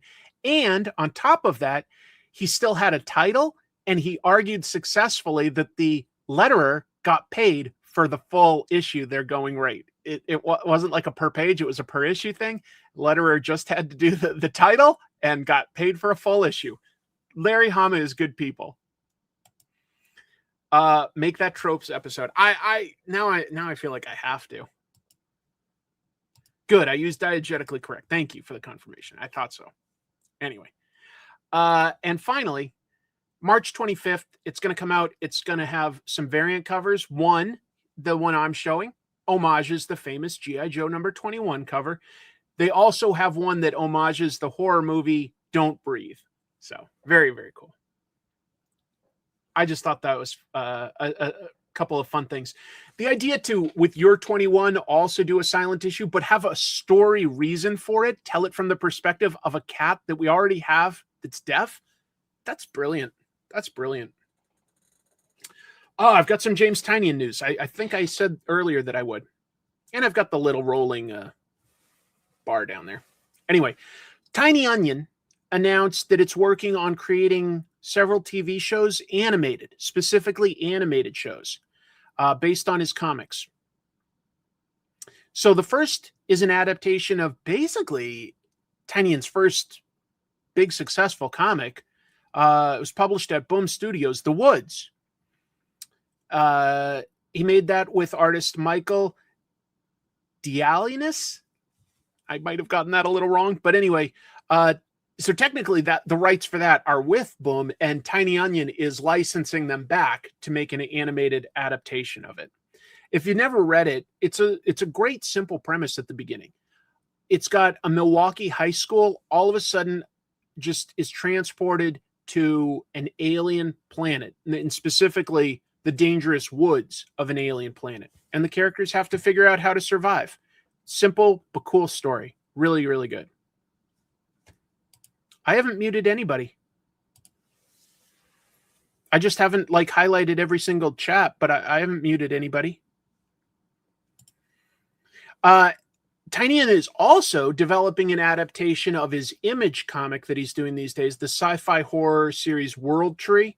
That's set up at Netflix right now. And it follows I'm just simplifying it, but a deep evil within the internet that's a corrupting influence, and it could destroy the world. It's pretty cool. And then the Tipsy Dragon is an original concept of Tynion's. It's set in a tavern in a world where the age of heroes and legends is long past, and its barkeep and patrons couldn't care less about their supposed role in an ancient battle between good and evil just outside their doorstep. So anyway, yeah, several things in the works as animated series. And you know what else is kind of cool? Just how popular animation has become. I think, you know, K-pop Demon Hunters, Demon Slayer, Chainsaw Man, DanDaDan. These are all, I know 3 of those were anime, but a lot of successful animation. And I'm going to talk also later about the Ninja Turtles animated short movie that came out. It's really good.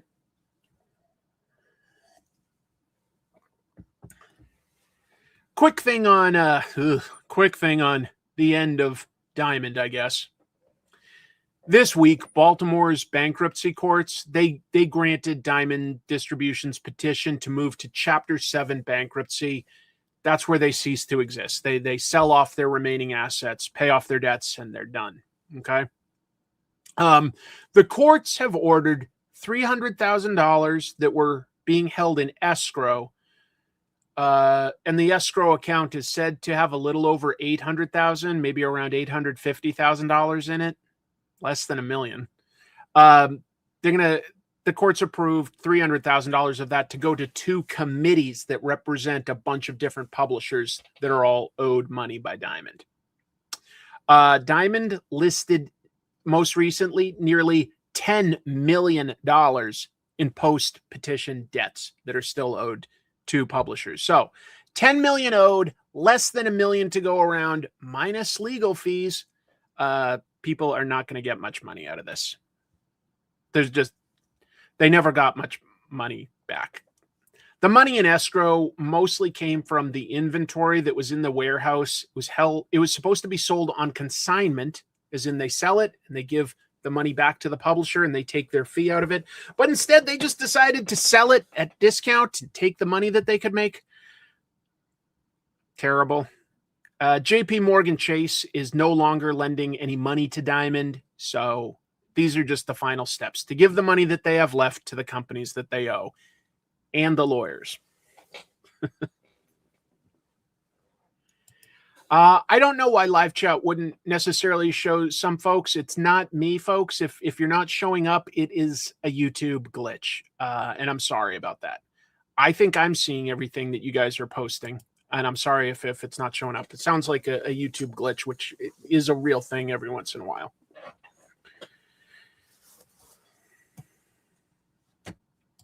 Well, again, Diamond was a distributor. They didn't really make comics. They weren't really a publisher. So yeah, it is a glitch. Okay, so thank you. Yeah, probably just a refresh, and you might. I've been streaming for a while, so I think, you know, when there's a lot of people in a chat, at a certain point, if you've been streaming for a while and there's a lot of comments, there might be a cache that like isn't showing everything on your end specifically. Just to give you an idea behind the scenes. Anyway.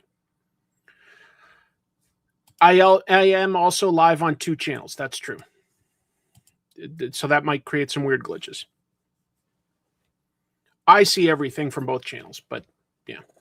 I never watched this, I have to admit, but I read the first volume of the comic, and following the final season of the TV series, Dark Horse is going to release Resident Alien: One More for the Road, just a finale for the long-running comic series. It's going to wrap up since the show has as well.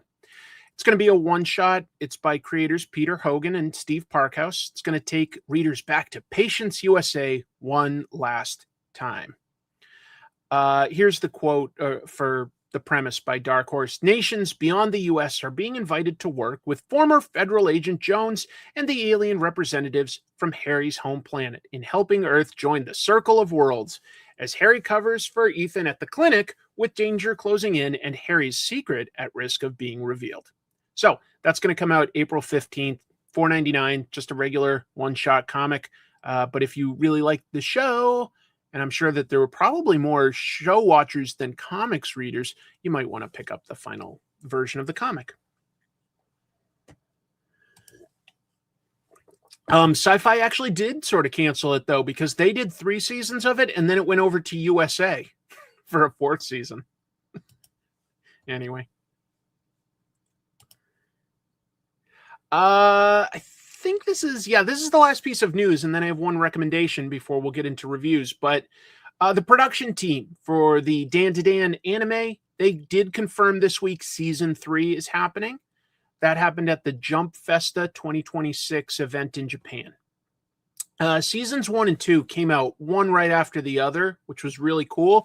Although you could also argue that like the story that they were adapting is also like really tightly tied together. So that was sort of planned. Whereas like the next arc is sort of a different type of story. Anyway, season 3 is not coming out until 2027. So no DanDaDan throughout all of 2026. Ugh. The same animation company, Science Saru, will handle season 3. And they showed this promo pic that I've got highlighted here. But they haven't announced any specific artists. And I only mention that because Science Saru took on a couple really big projects. So that's probably also why this is being pushed back. They've reprioritized what they're able to do.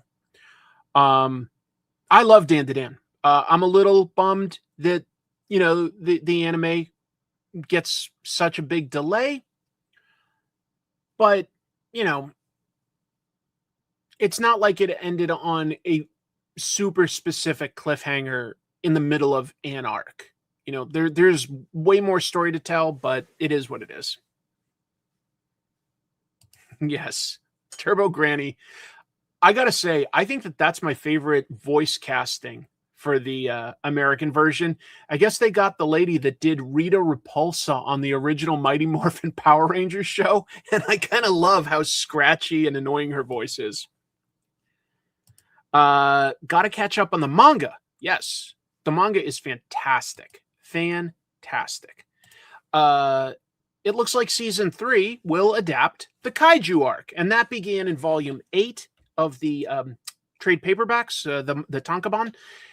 There's currently 15 volumes in English. There are 21 in Japanese. They're definitely adapting them. They're going pretty fast with how often they release. It's like every 2 to 3 months they're releasing a volume, which is pretty darn good. But they are behind on like where you are in Japan. But whatever. No, you know, I haven't read The End League. I love Rick Remender, and that was his. I did hear that it's getting reprinted, so maybe I'll have to pick it up this time.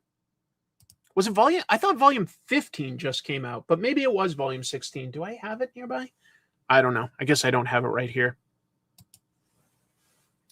And then I just have one thing that I'm interested in. Negative Burn.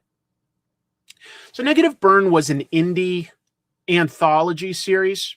It was overseen by Joe Pruitt, and his publishing outfit was called Desperado. Went for 50 issues at Caliber. So really cool. 93 to 97, 50 issues. It featured both emerging artists and some well-known big name pros. They did have a second series that ran for 11 more issues, 2006 to 2008 at Image, as well as 10 more from Desperado itself, all overseen by Pruitt. And they've got a new anthology coming soon. Look at some of these artists, though. Mike Allred, Brian Bolland, Joe Linsner. Linsner. I got it right the first time. Sam Keefe. I haven't seen him in a little while. Dan Panosian. Boy, has he evolved. Paul Pope. Declan Shalvey. Love Declan. Peter Milligan. Steve Niles. Francesco Francavilla. J.M. DeMatteis. Phil Hester. Tons more. Some really great names.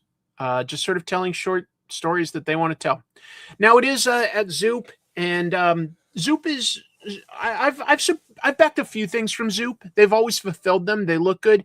I will say I feel like they're a little slower, but still, with that kind of a lineup, I'm inclined. I am interested. I kind of got that sentence out. Yeah. Yeah. Just thought I'd share that with everybody because that's a pretty damn good list of artists. All right. That was the news. Now it's time for the review segment. So while I set up my camera, allow me to do an interstitial here. Let's do it. Let's review. Review it. The review. The reviews are in. I repeat, the reviews are in. Go to your reviews. What? Speaking of bad reviews. Don't worry about that review. Let's review all the facts. All right, gentlemen, let's review. Before we do, let's review. Those reviews really came out fast. Maybe we can review some right now? I'm not going to review all that again. Now let's review. Not my worst review. Let's review, shall we? To review. I think I've reviewed about as much as I can. There we go. Yeah. Let me just make a couple little adjustments here. Get a script out of the way. Don't need that anymore. I'm going to talk a little bit about some of the books that came out this week. Oh, look at this. I had some stuff in Negative Burn back in the mid-90s. Classic Caliber Press stuff. Jim, nice to see you. Wow, we've got both Jim and Dave from West Coast Avengers. I know both of them are recovering from their jet lag, coming back from being in Japan for so long. Jim and I have recorded a Christmas episode of Trash Movie Bonanza. That'll be on Comic Tropes After Dark and shared to Jim's YouTube channel as well. We've just got our poor editor, Jamie, is a little sick, so he's hard at work, and I'm excited to share it with you guys. It's ridiculous. That'll be the third Christmas thing I made this month, because I did a look at Kaku Ranger's Christmas episode. I did for patrons a look at the Hellboy Underground Christmas special, and then Jim and I are looking at a weird Christmas horror movie. Yep, we made a Christmas trash movie bonanza. This is not the line for soup. This is the line for reviews. All right, so the first one that came out this week was Wonder Woman by Tom King, and great art, I gotta say, by Daniel Sampare. It basically wraps up the Mouse Man arc. Mouse Man being a weird fascistic new supervillain who ultimately kind of underwhelmed me a little bit. And the introduction of a new villain called the Matriarch, who basically just sort of like sets herself up. This is like classic wrestling way to set up a new character. Great news. Love Trash Movie Bonanza. Hey, we love the support. Thank you. Appreciate you.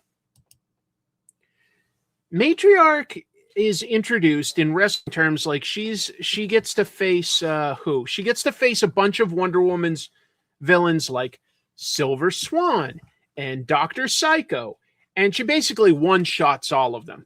You know, she just basically gets to stomp on all these characters, including like Giganta and stuff. They're no match for her.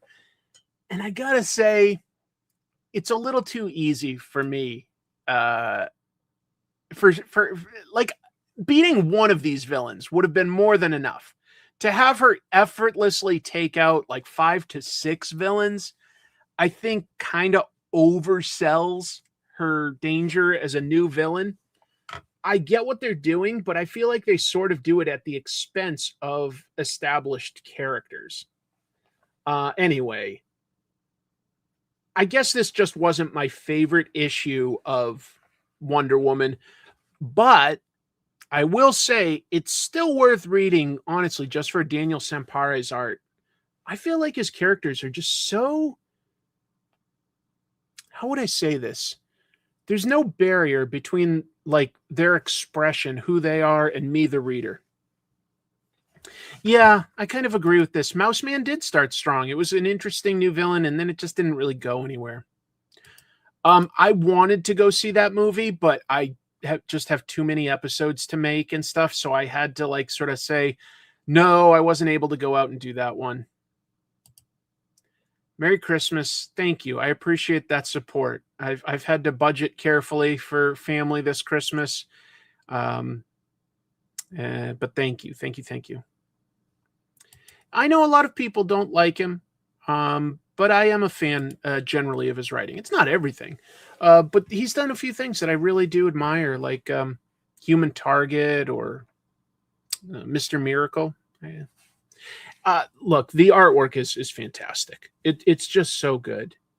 Daniel Sampari he's this artist that I look at, and he's got a lot of detail and verisimilitude to his characters. You know, they feel real, even if they're not, they feel real. So I call that verisimilitude. But he doesn't skimp on, action and dynamic poses and stuff like that. So it isn't like it's overly referenced from something. It isn't too stiff.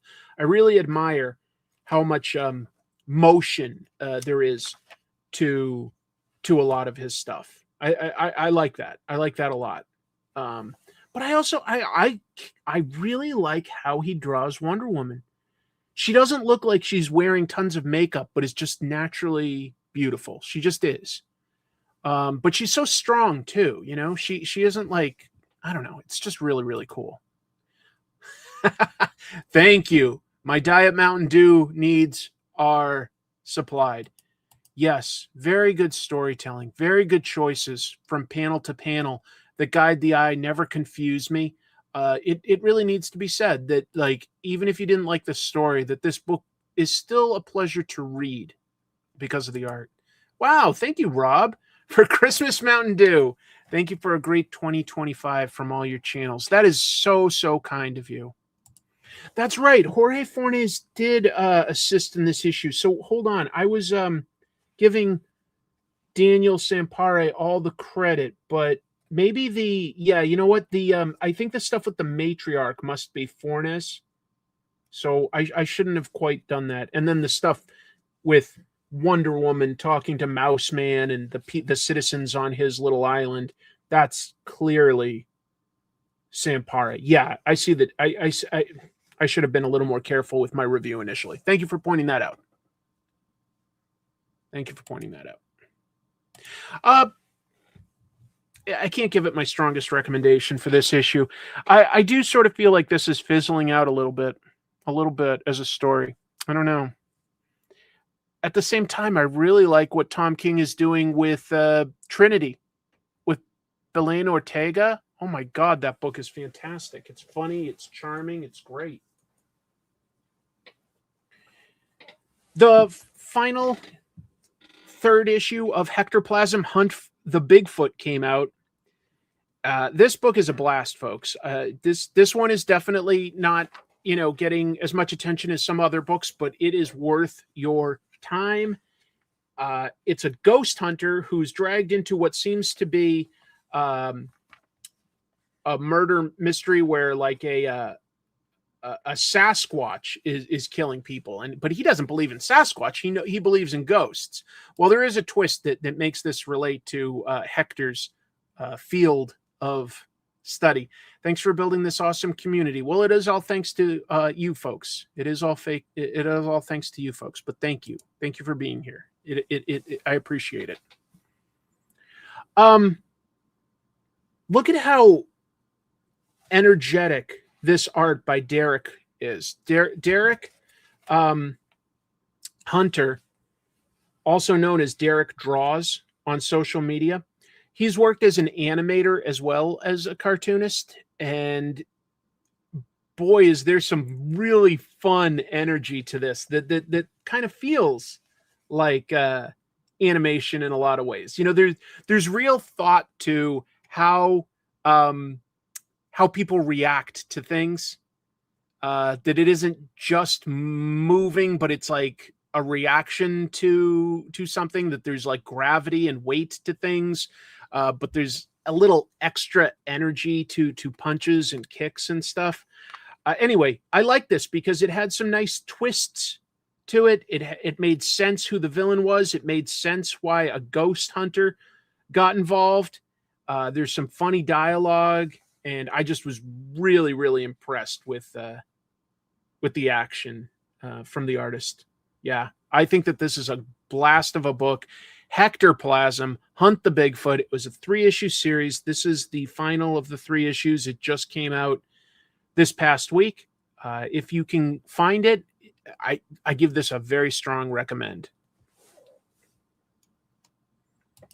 Not Chris Bocciolo. I can see a tiny bit of that, I suppose, when you mention that name. It strikes me as very, very animated in a good way. Good, really good way. Folks, I picked up the Ordained because we've talked about this in the news. Robert Venditti wrote this, and he's also worked with writer Derek Kolstad in the past, or in the future too. And Derek is the writer and creator of John Wick. Okay, very popular. And when Derek heard about Robert's pitch for the Ordained, he optioned this comic to be made into an action movie before this even hit the stands, because he was like, oh, that's a good premise. And I was like, well, I'll give it a shot. I don't know if it's for me or not, but I'll give that a shot. Because I like Trevor Hairsine. He's an interesting artist. And I like the premise.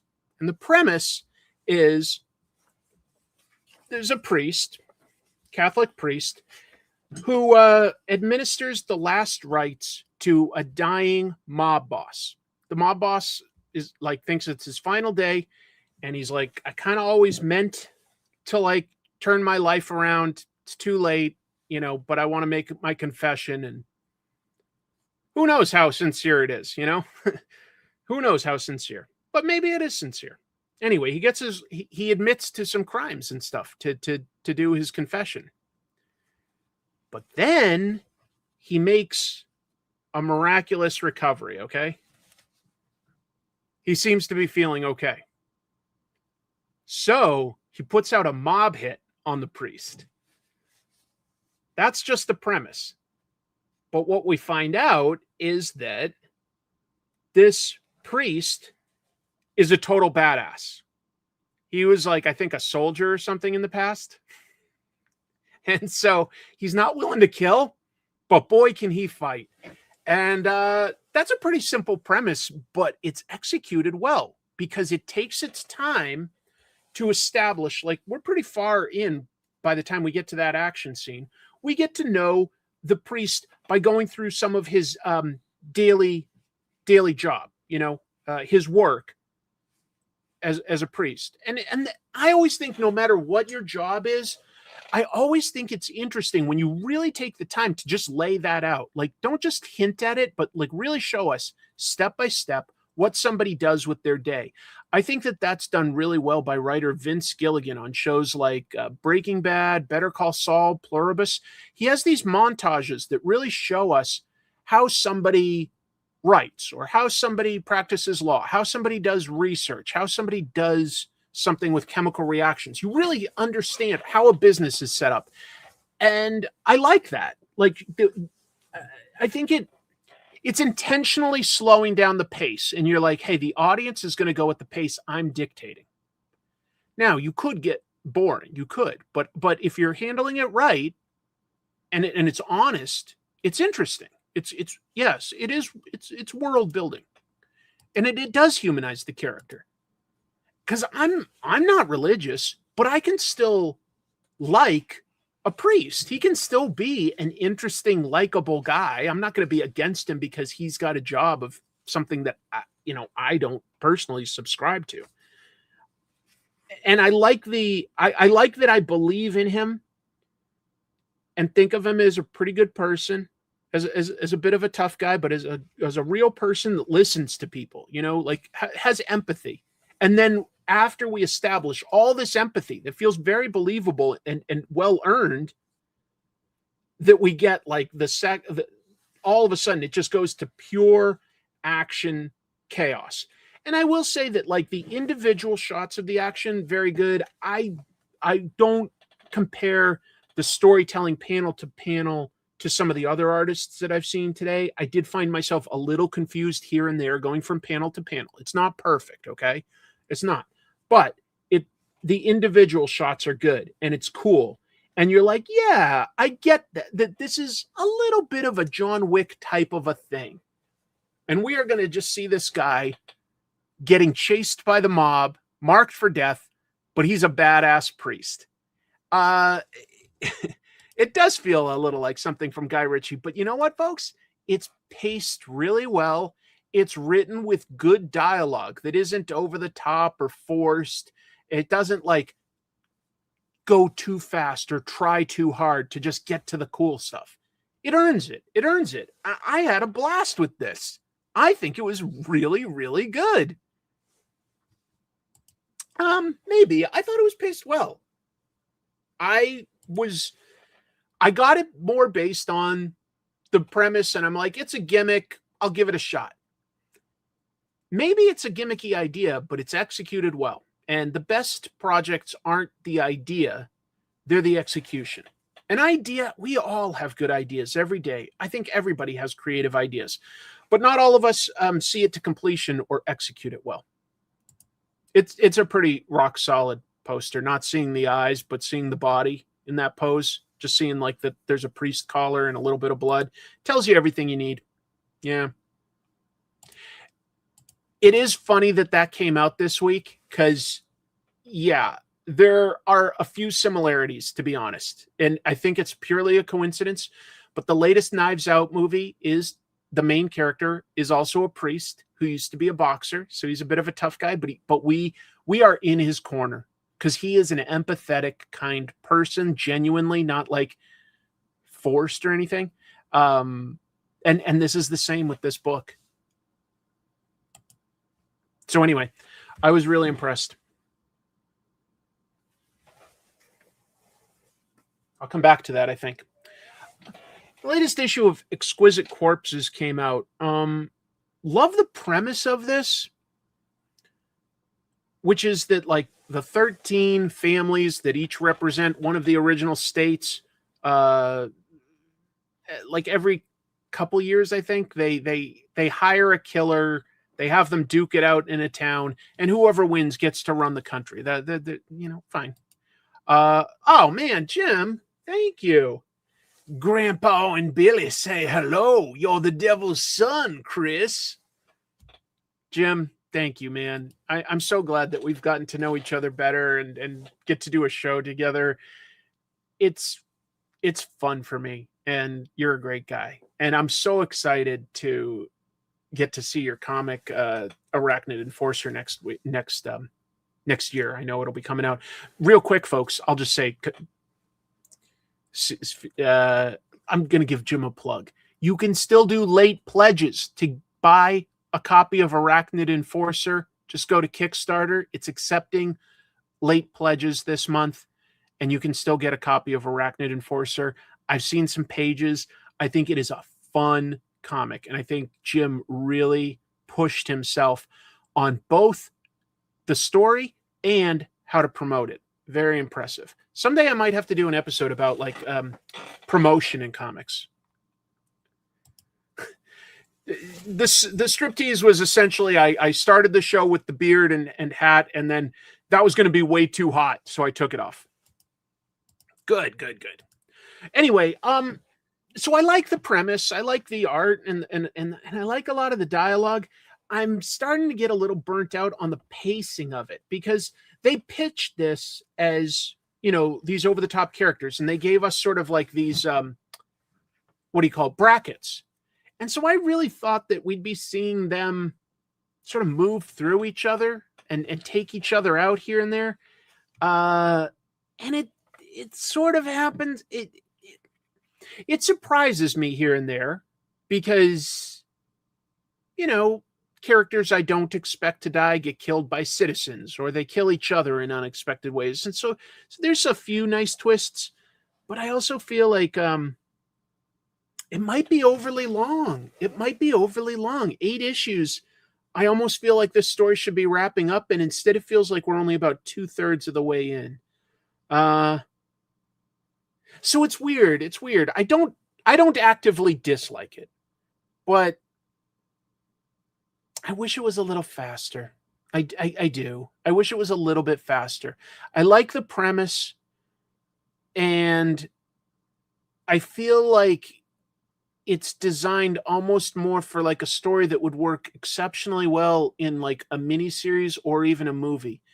And then they're not fully using what makes a comic book unique. I would be interested in seeing a few more things that you could do with maybe timelines or getting inside a character's headspace a little bit more, or at least just like really cool pacing and art. I don't know. I'm just brainstorming. I'm not telling them what to do. I just feel like it's not quite reaching that level where I get super excited. It's like I like it and I don't quite love it. I don't know. So, you know, yeah, take of that what you will.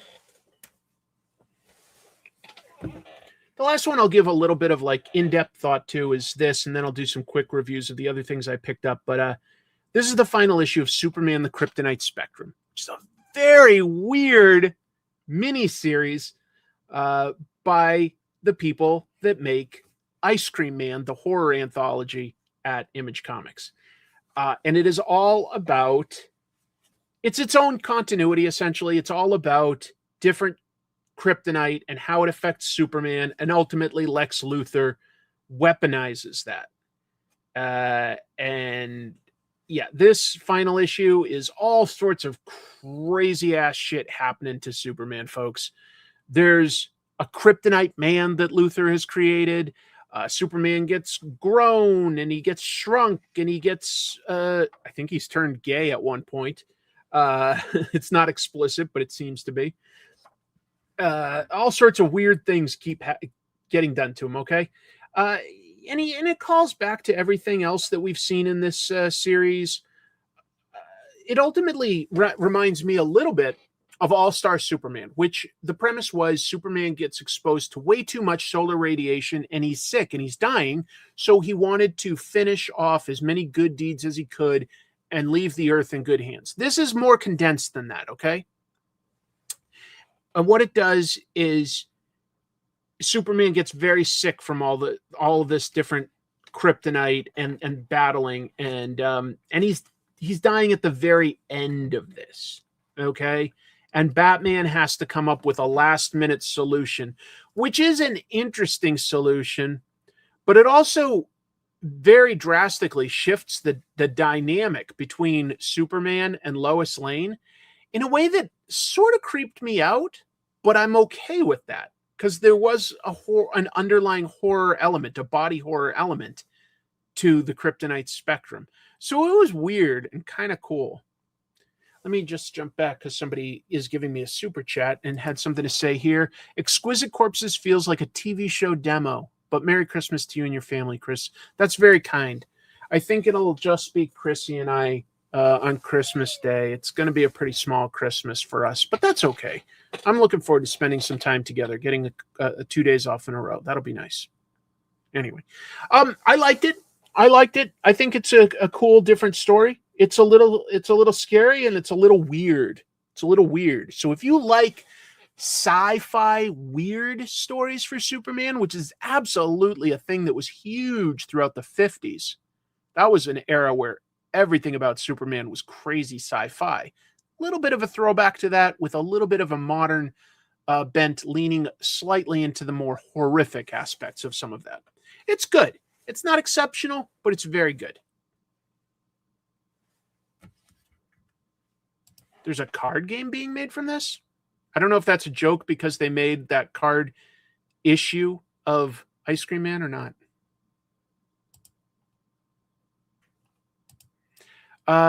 You give my friends and I something to look forward to on Mondays. Thank you for being awesome. Oh, thank you for the super chat. That means a lot to me. Thank you. Thank you for watching. That's what makes it fun. Talking to all of you is a big part of what's fun.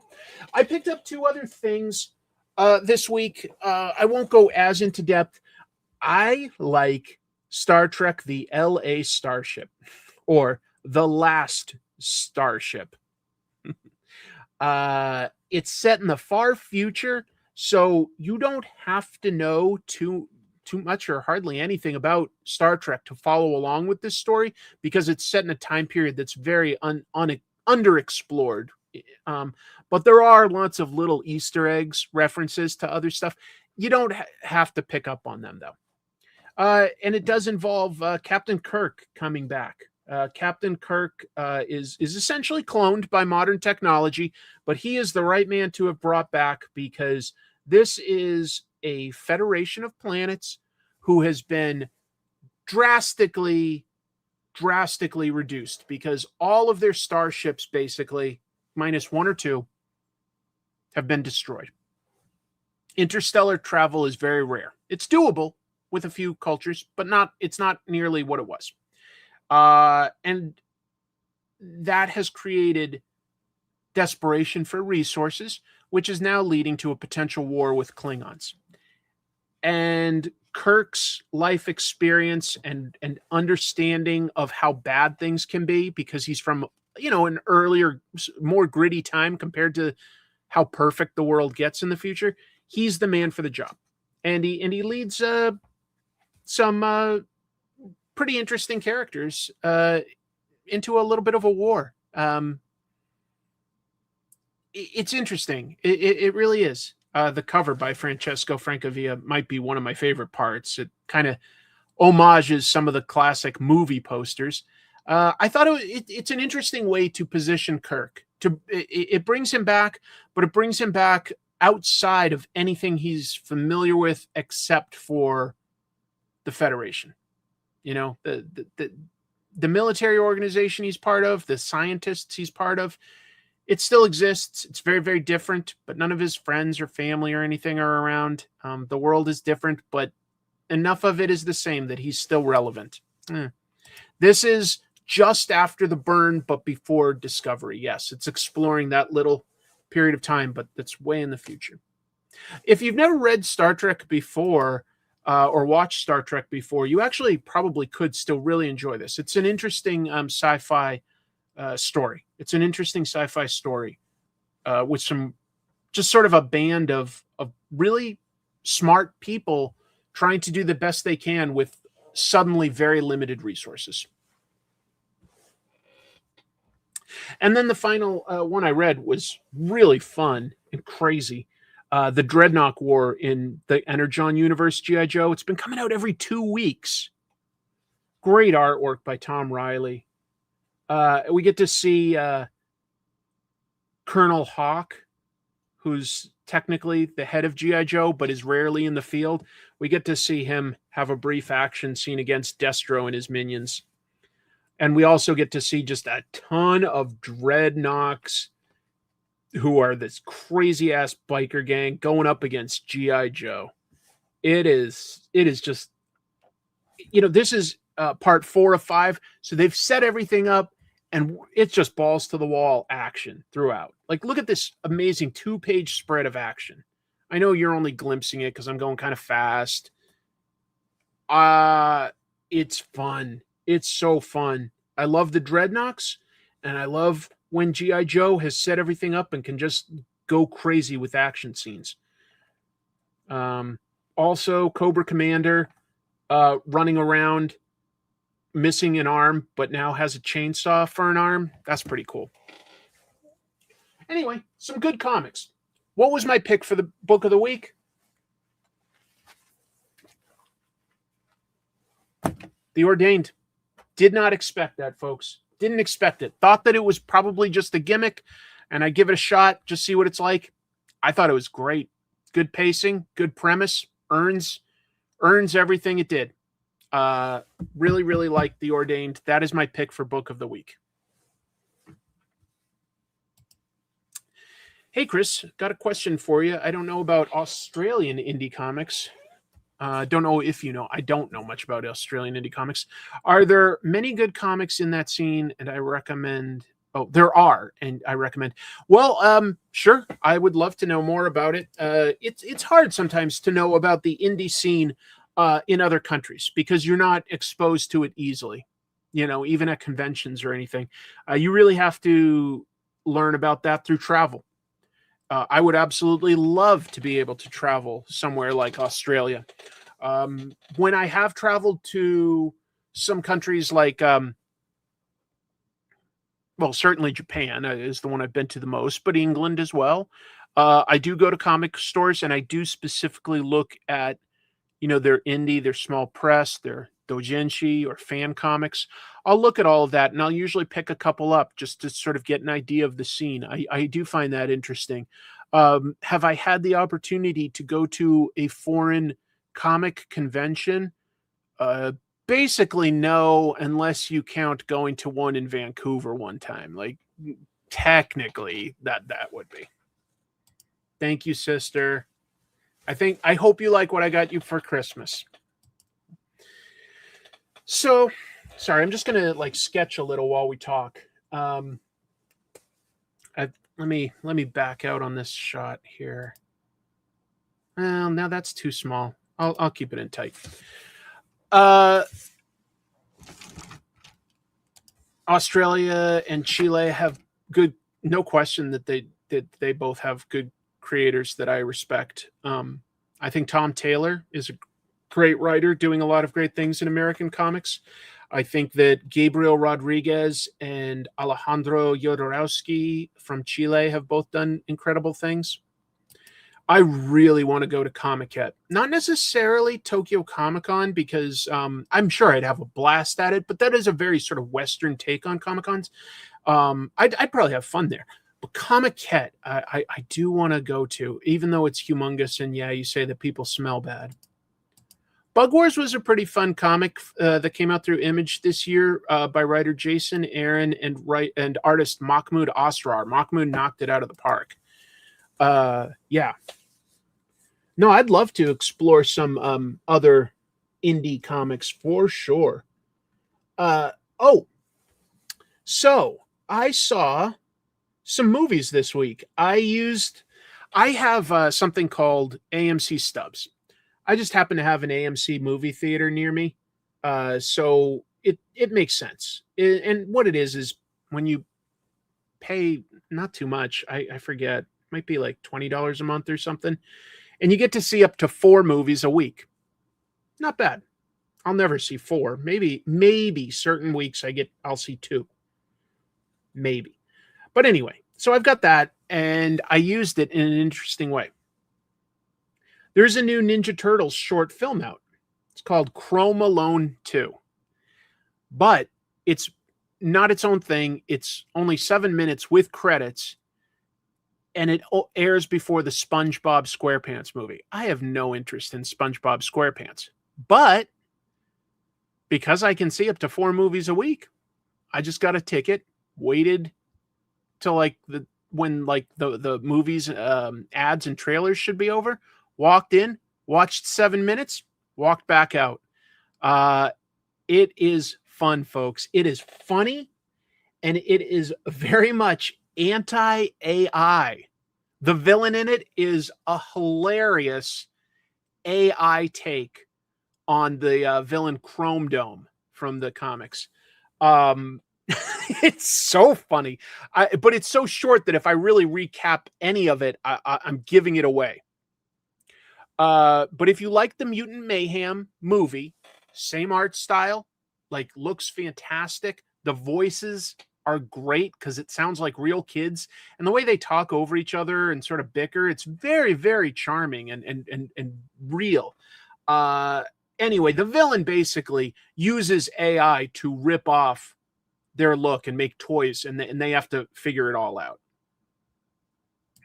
Oh, I have. And Zoe is incredible. She does not give herself enough credit on social media. Zoe's very, very good. Yeah, like it a lot. I watched a little of Tales of the TMNT and I liked it. I was a little disappointed that they're going to end it after season 2, but new owners for Paramount have decided to really cut back. I don't think I knew that issue 21 was the final issue, but I thought it was about a 2-year story. Yeah. Look at that. Member for 50 months. Thank you. Thank you for that. I appreciate the support. I would have stayed for SpongeBob. Tom Kenny's from your town of Syracuse. Well, I love Tom Kenny because I love Mr. Show. That's what I first discovered him in. Anyway, if you have the opportunity, I'm sure that Paramount at some point will probably put this on either Paramount Plus or maybe even YouTube if you're patient, because it is short. It is very short. And I think that they'll use it for promotional purposes if we're patient. Because I know not everybody's going to have the time or the resources to do what I did. But if you've got AMC stubs, like I say, just book a ticket for SpongeBob and go see it. I ducked out after that because I'm sorry, I don't have any interest in SpongeBob. I'm sure it's fine. It's not for me. But the movie, the short Ninja Turtles film is fantastic. It's really good. That was really fun to discover. What else? Opposite end of the spectrum to a degree is I did go with a buddy and we saw the new Avatar movie.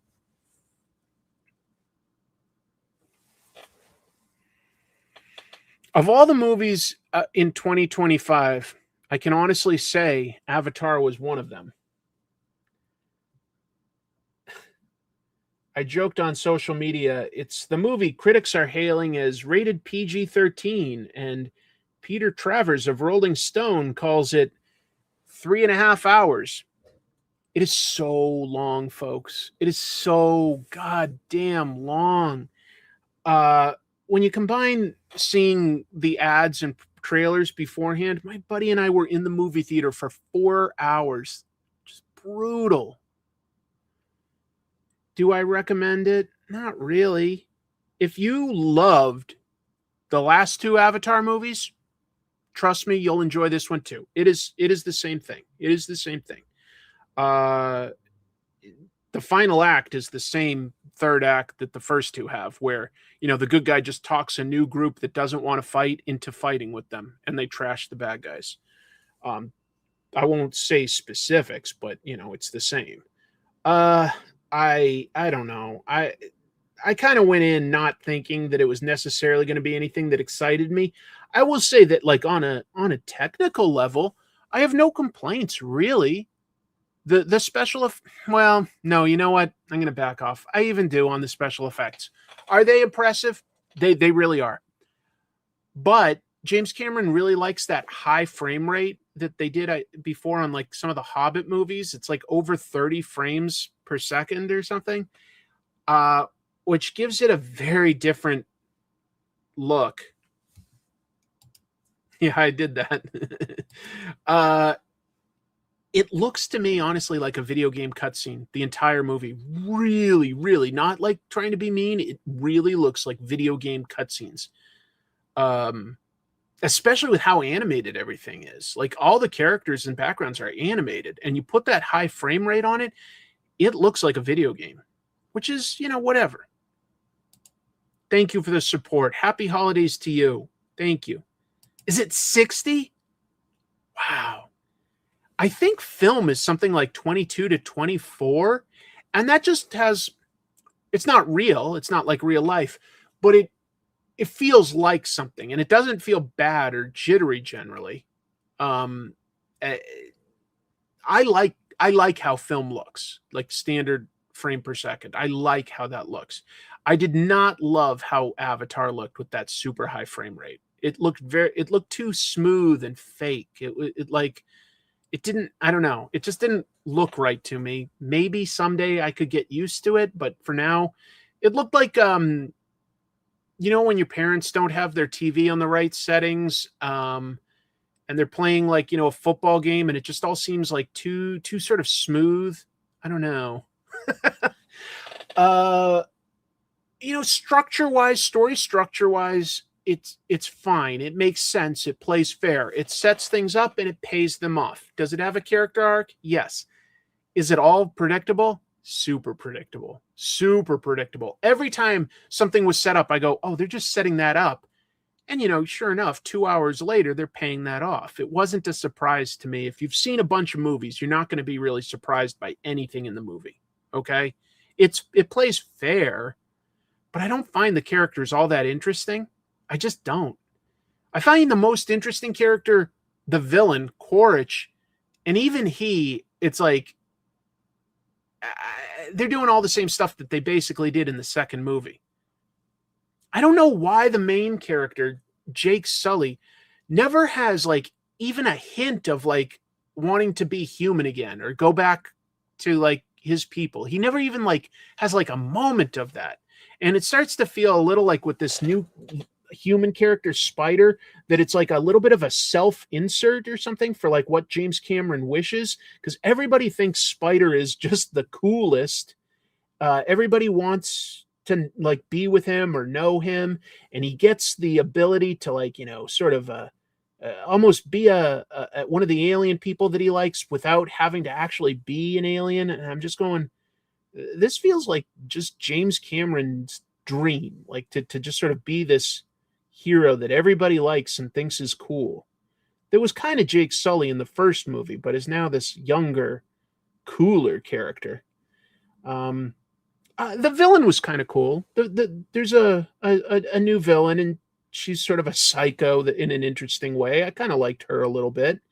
I think that might be played by Una Chaplin, but I'm not 100% on that. But when you're watching it for like 3.5 hours, you just think about that stuff, and I'm pretty sure that that's who it was. It kind of is. I know, like, I think James Cameron is one of our best filmmakers. He really is. And I just feel like he could be doing so much more. But this is what he loves to do.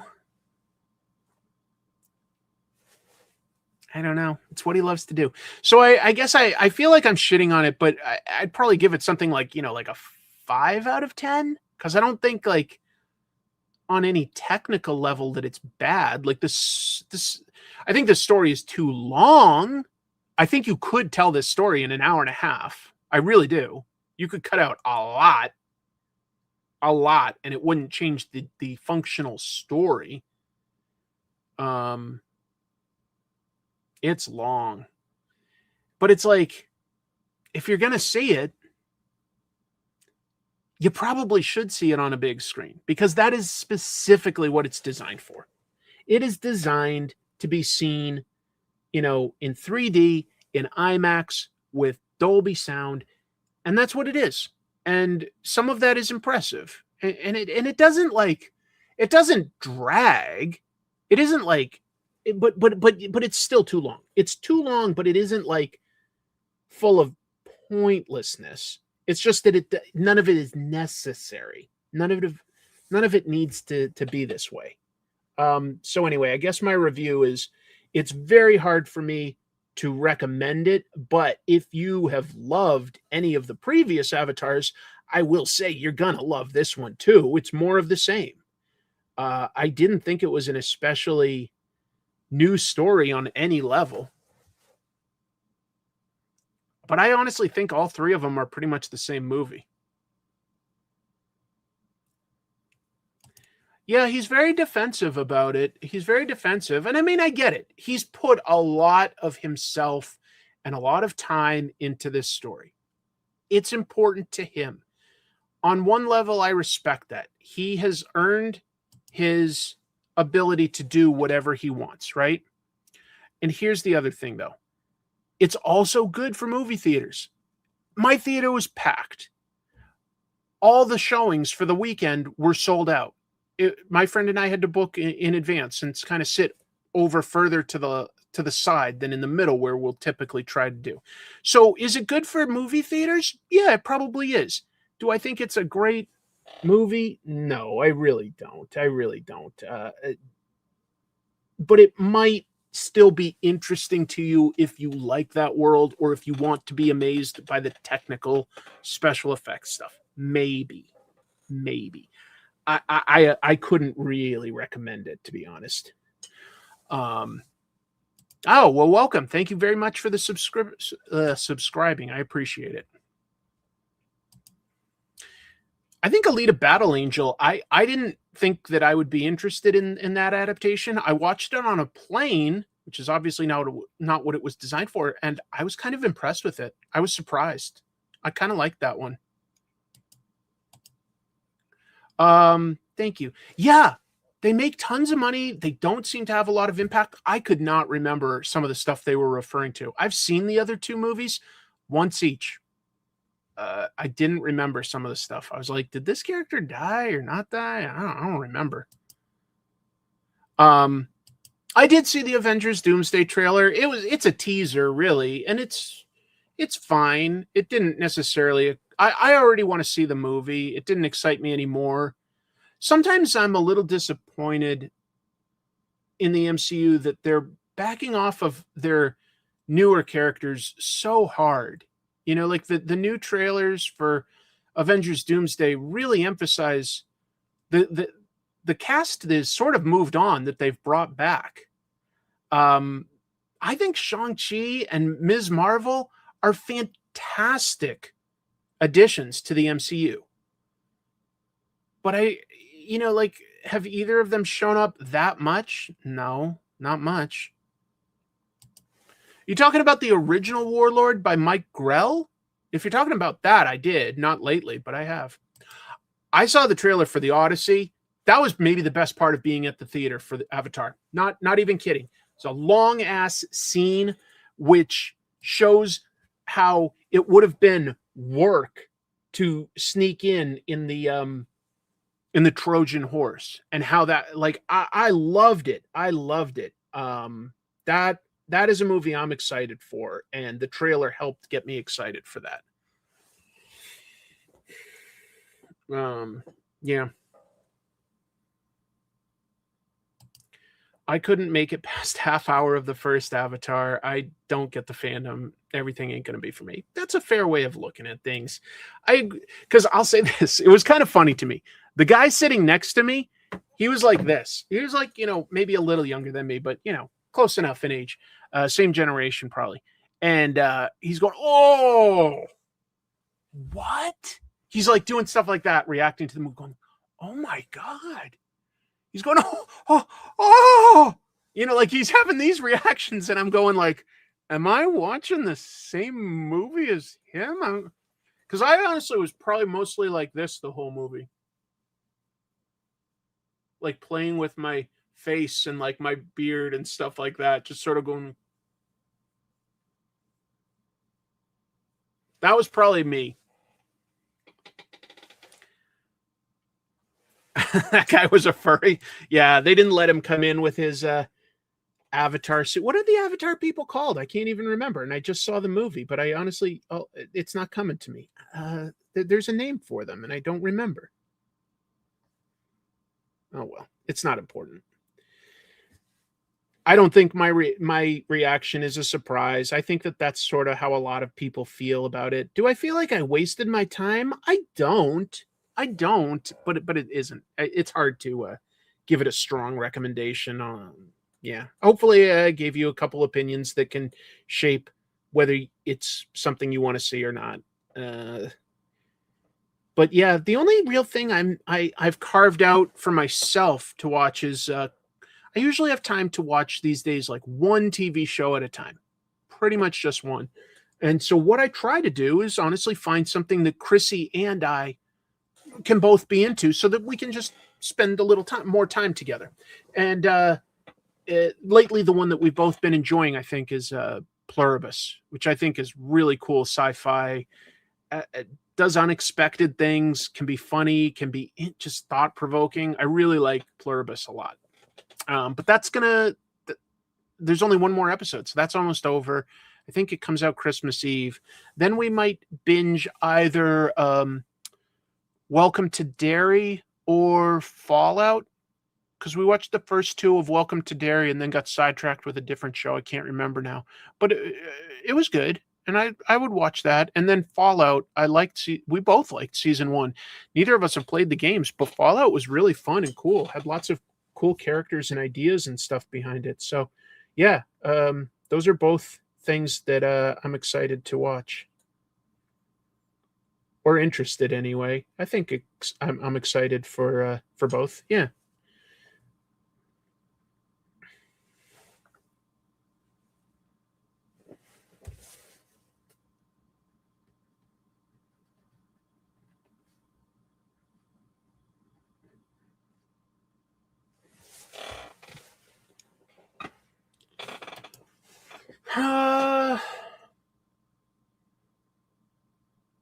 She watches Three's Company a bunch on is it Pluto or something like that? And so sometimes I'm in the room, and I used to watch that when my sister and I were younger. We would watch those reruns. Three's Company is fairly funny. So that, and she said that she wants to watch hold on, there's a sitcom she said she wanted to go back to Leave It to Beaver. I've never really watched Leave It to Beaver. Oh, I didn't realize that The Pit season 2 was starting that soon. I liked The Pit. That was a good show. That was really good. Yeah, I was also surprised with Fallout. Really well executed. You saw it when it was new? It's generally pretty funny. It's very consistent with what it does. Yeah, I like it.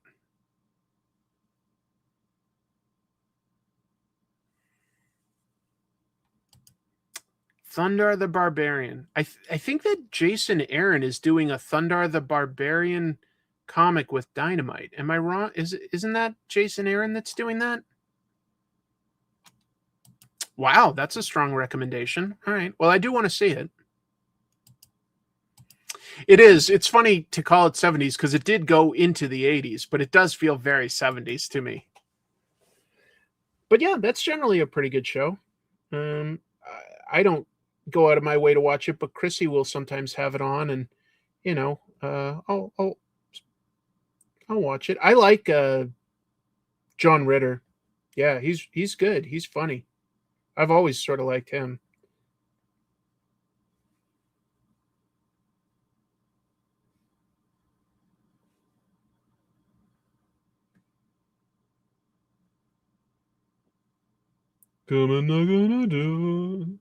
Oh, I've got a small thing to share that's sort of comics related. So last night, my office at work had what we call a team builder event. We do those like about once a quarter. We'll do something outside of work and whoever's available. We've had a trivia night. We went bowling one time. Last night we did. We went to an arcade. And that was fun. You get to just sort of know each other a little bit outside of work, and play some games. Or we did a little karaoke. We had some pizzas, and I like crane games. So I found one that I wanted to go for, and I said I'll give it 8 tries, and on try number 8, I won my prize. I got this guy. Tony Chopper. Look at how cute it is. I don't know how into One Piece any of you guys are, but I like One Piece, and I really like Tony Chopper. He's a reindeer that gains the ability to walk and talk, and he's the team doctor. So I won this at the crane game, and look at how big and heavy his head is. It's really big, but this is like really light. So it was very tricky to like really think of like how I wanted to grab at it and everything. But I gave it some thought, and on try number 8, I was able to win the prize that I wanted. Little Tony Chopper. So that was fun. Anyway, I guess that's everything I've got to talk about this week. Thank you for anyone who has watched all the way to the end. I had a blast talking about the top 10 books of the year from my point of view, the different comics that came out this week, the crazy news. And yeah, I had a good time talking to all of you as well. No, I never watched it back then. I found it more recently, like the last several years. Yeah. For a series as popular as One Piece, I'm shocked there isn't a manga that is kind of a deconstruction and more realistic depiction of pirates.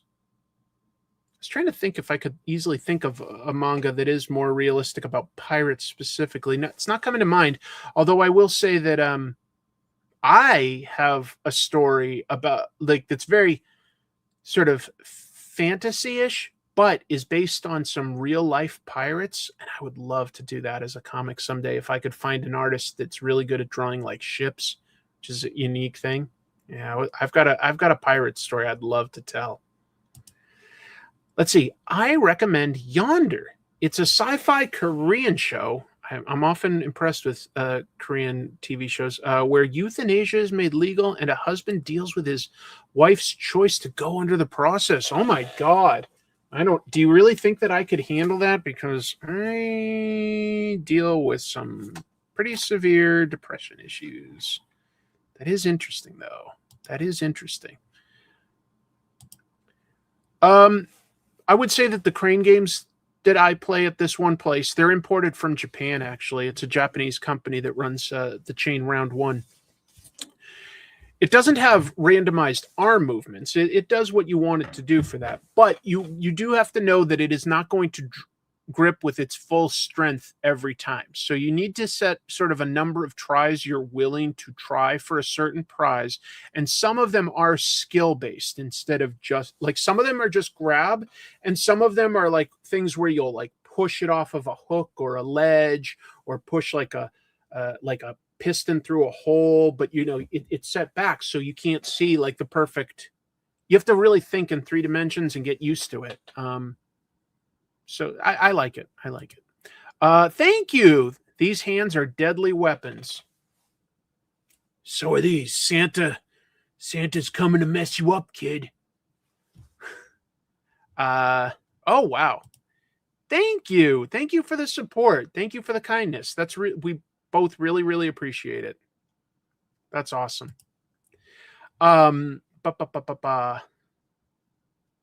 It's okay to sign off. Oh, I know. No, I'm just trying to think of what else there is and addressing any comments here I'm noticing. About Siegel Schuster. Wouldn't comic books have happened anyway because of the popularity of comic strips at the time? Well, they were happening already. You're absolutely right.